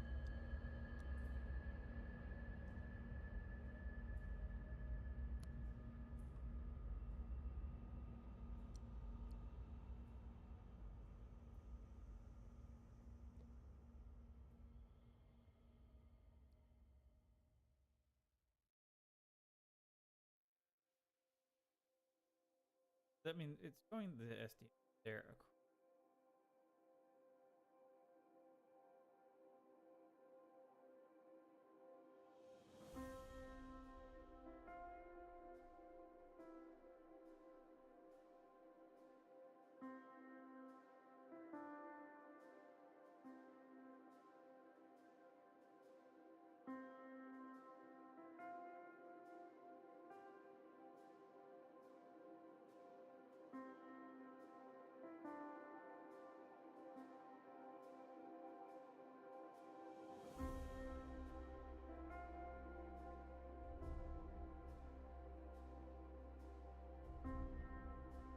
Probably read about it. And I think in the basic sense of what the PSDN, what I've got set up here, a network that is similar across all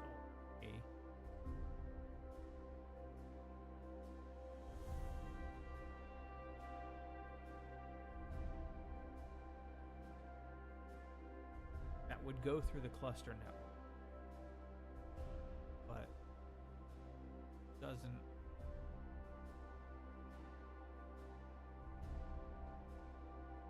operate on the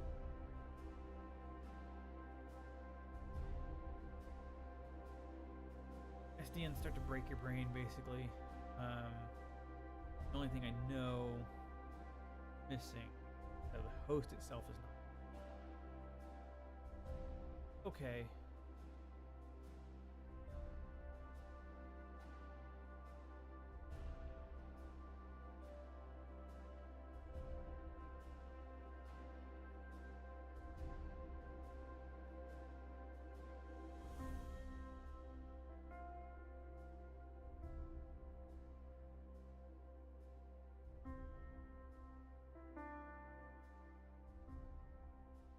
Something else you could do is if you had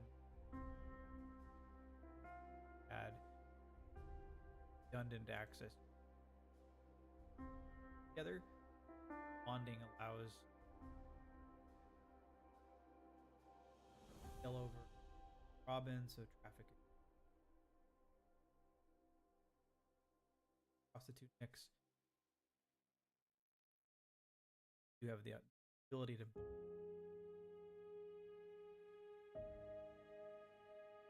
bridging is basically pitch, basically attaching us to a nick.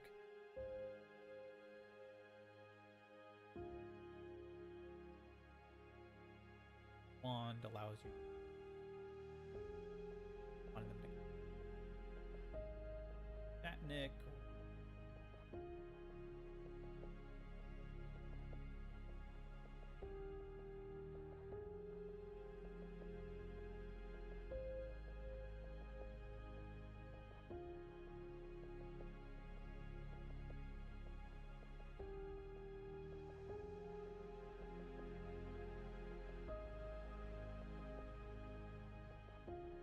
I don't know. I'm getting tired.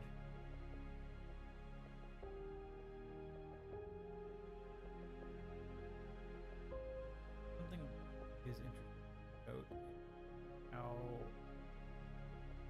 graphic. Look here. Using 35 gigs.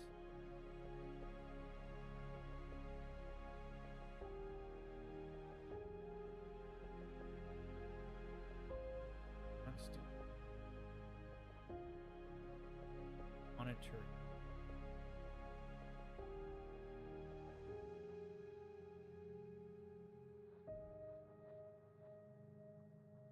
Every 2 seconds. The data set. Clean. Good.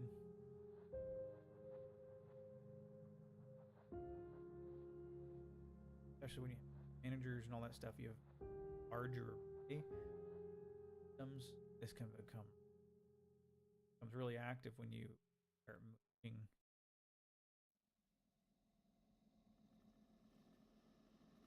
PVE2 is where our data is running. We're connected to PVE 0. What we're going to do is we're going to go ahead and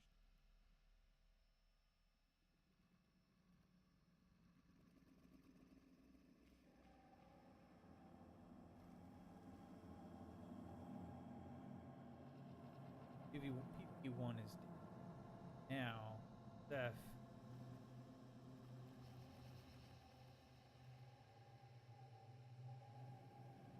Scrambling, I think is a good term. The VM here should still be running.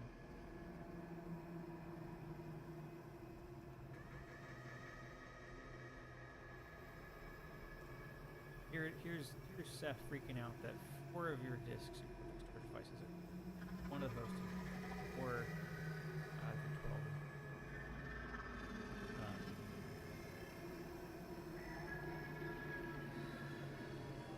It's true.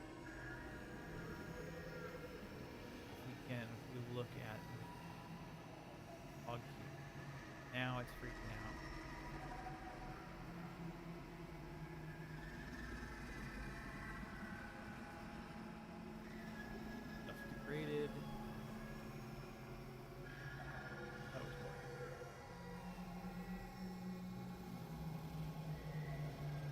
Basically what it's doing is it's now all warning. It should still be usable. You don't have any red, so it's in the middle of recovery.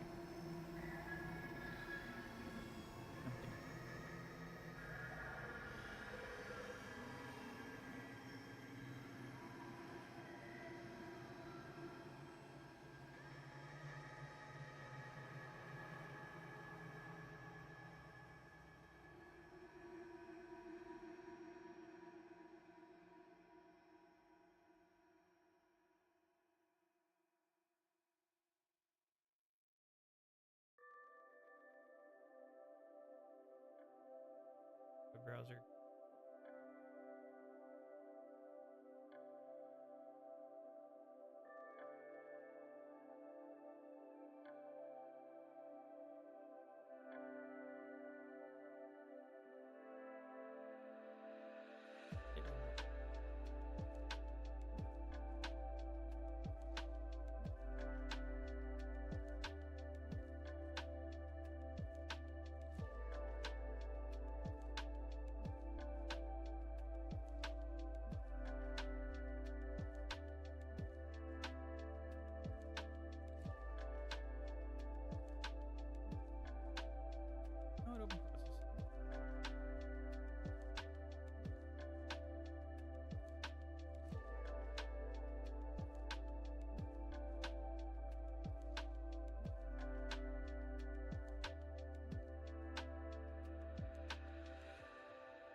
process.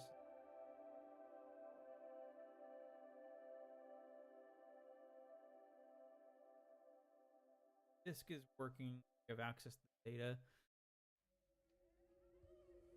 Need not do balance.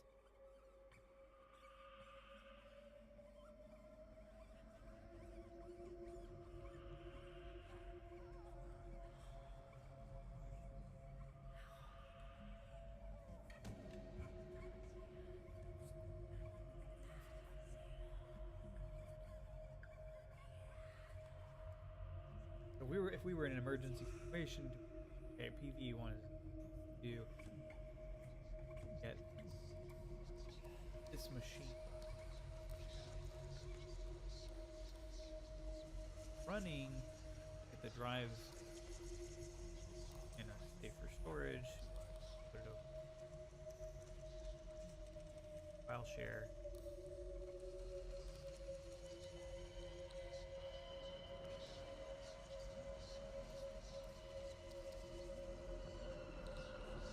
Basically run.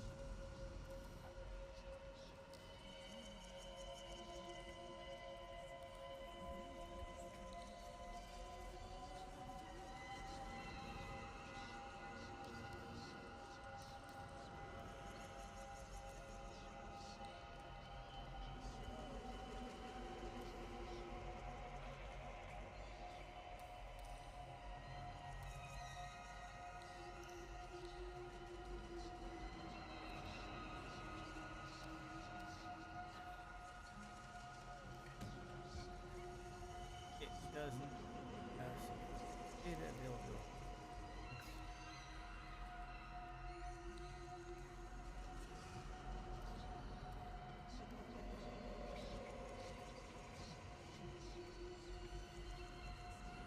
Datas are in.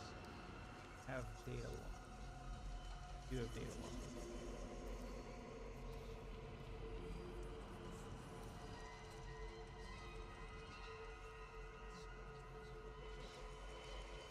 That's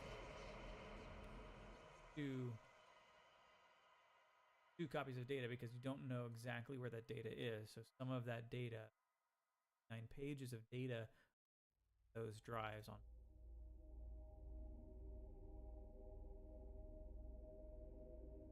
Would not handle a. However, power PVE one back up.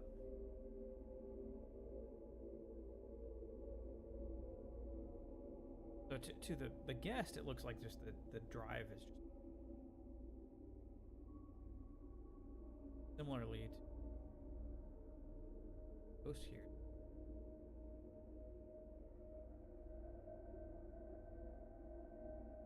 PVE one comes back up. Oh, hey, I'm seeing data's there. Drives are coming back in. Let me check that data, make sure it's good. Back in. Yep, it's all good. Good. And web browsers. So those web browsers in the part of the hard drive where that was on PVE1. To think about it, or portions of it. And now that PVE1 is back up, Ceph is whole again, that data is available, now being NFS share. So Ceph is good if you configure it correctly. You configure it to where you've got most amount of storage, like I did, where we had 2 instead of, like it said.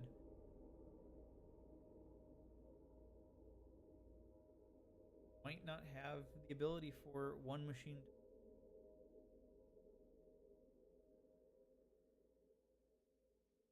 I don't want to read the documents perks.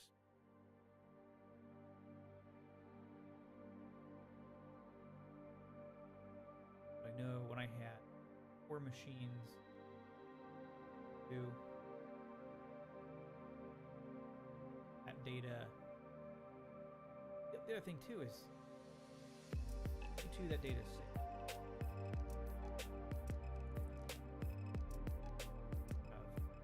Basically what we had to do. You have one failure and be okay. The 2-2, you the host only can't even tolerate one failure. The data will be solved. If we lost PVE1, well, VM1 would be gone. If we actually lost all the data on Oak, that VM would be gone. We probably couldn't bring it.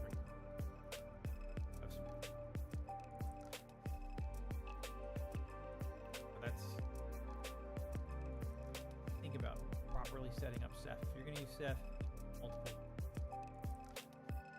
You need more than 3.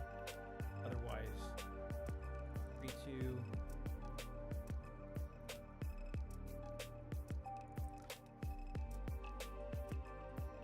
Got down to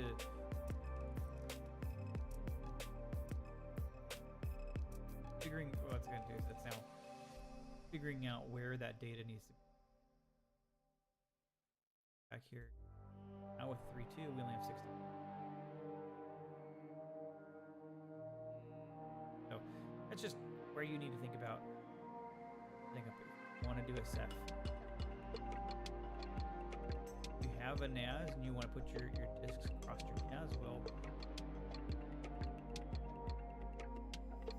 up with S. You have an iSCSI connection. SCSI.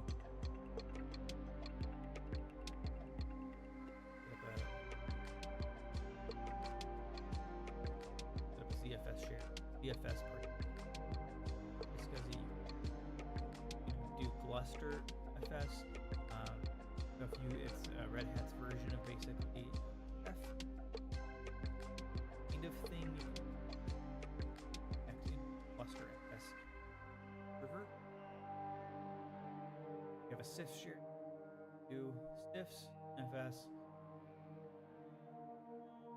directories, LVMs, ButterFS. If we had a Proxmox backup server, which I could set up tomorrow, and then I do know Proxmox, add that in because that's a cool feature. I do love that. Love backups for.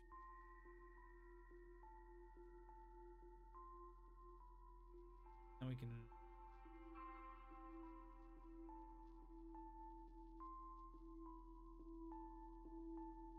Oops. That's not going to really. When you have 4 hosts, you can do high availability, especially with Ceph.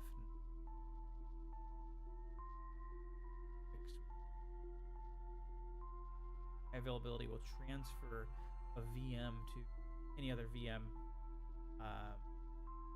or boot it back up if it notices failed us. In this situation, if VM01 was high availability list and go to either any machine, any host, and if PVE2 just shut off for no reason, simulate a power failure here. Power off. The other 2 hosts would go, okay, which one's going to start it up? And one of them will say, okay, we'll take it, and they'll boot VM01 back up. Not graceful, as in, no, the host shut down and you're not gonna. You had a user desktop. No, their desktop booted, but disk data would be potentially good. Disk if they're doing.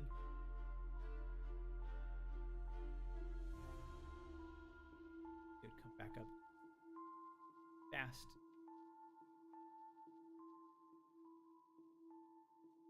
Now, if you're running web server, things that can tolerate being down or being node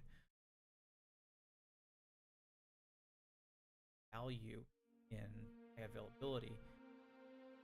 Oh, that web server shut down, up, and maybe a user is going to be logged off. Realistic, what they were doing what they're. If you had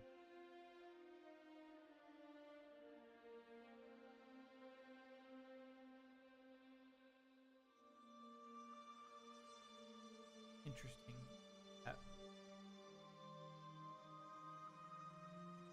or what? Patient.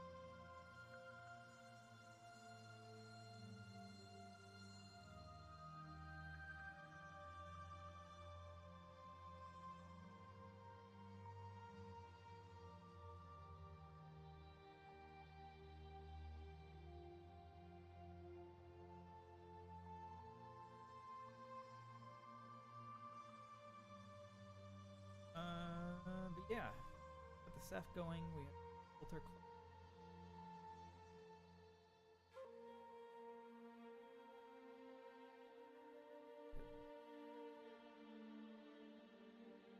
Yeah, let me know what you want to see.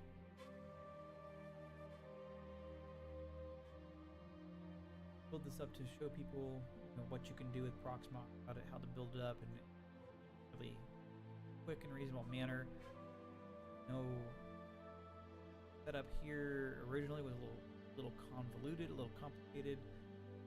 Setting it up because I had stuff already on disks to clean that up and going. Typically, you wouldn't have to do if you came in with disks. You would have to wipe those file system, the wipefs command up. Careful with what you're doing there, because if you only wipefs your root disk,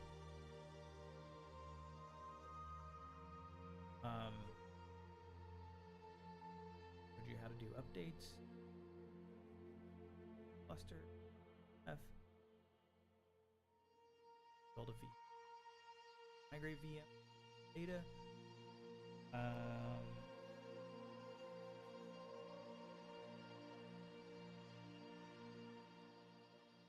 networking bridges, and the SDN wasn't able to actually test, but you can test the SDN tomorrow if you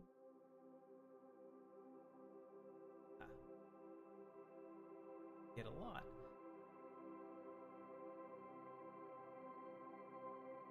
Yeah, leave a message. What I want to do tomorrow or later this week is test the SDN, probably set up a Proxmox back.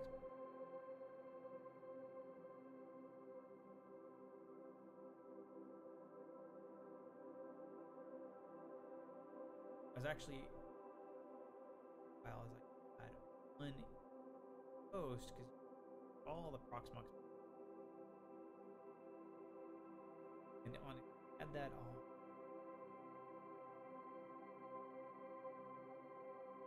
Because I think I removed it because causing too much of a problem.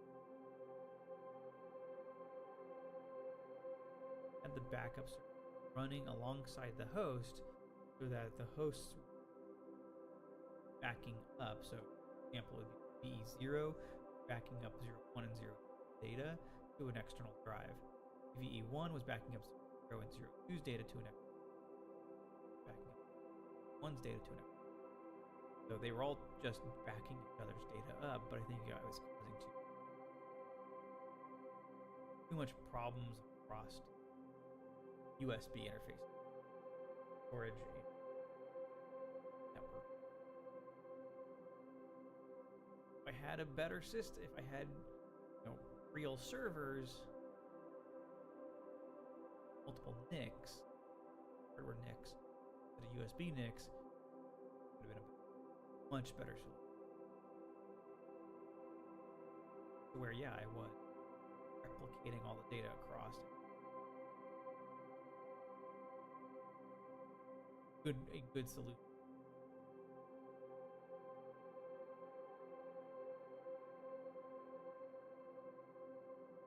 All right, I think I'm done. Thanks for watching. Again, if you have questions, leave them in the comments. If there's something you want me to go over, do it in the comments. I'm doing this to test the setup here in house. Move again soon, but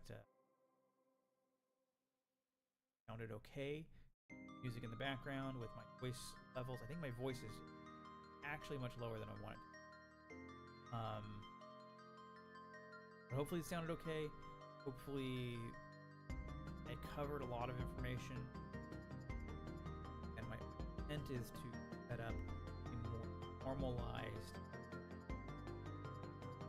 and course for explaining these things as we go instead of just kind of sticking around and doing this ad hoc thing. I want to know what you want to know. I want to know what you want to know so I can cover it in the coursework, in live sessions like this, so we can get it laid out and explained. Again, I think that's all I'm going to do. It's been 2.5 hours, a lot longer than I expected. It's 10 o'clock. Go to bed. So, thanks for watching. Hope this was informative.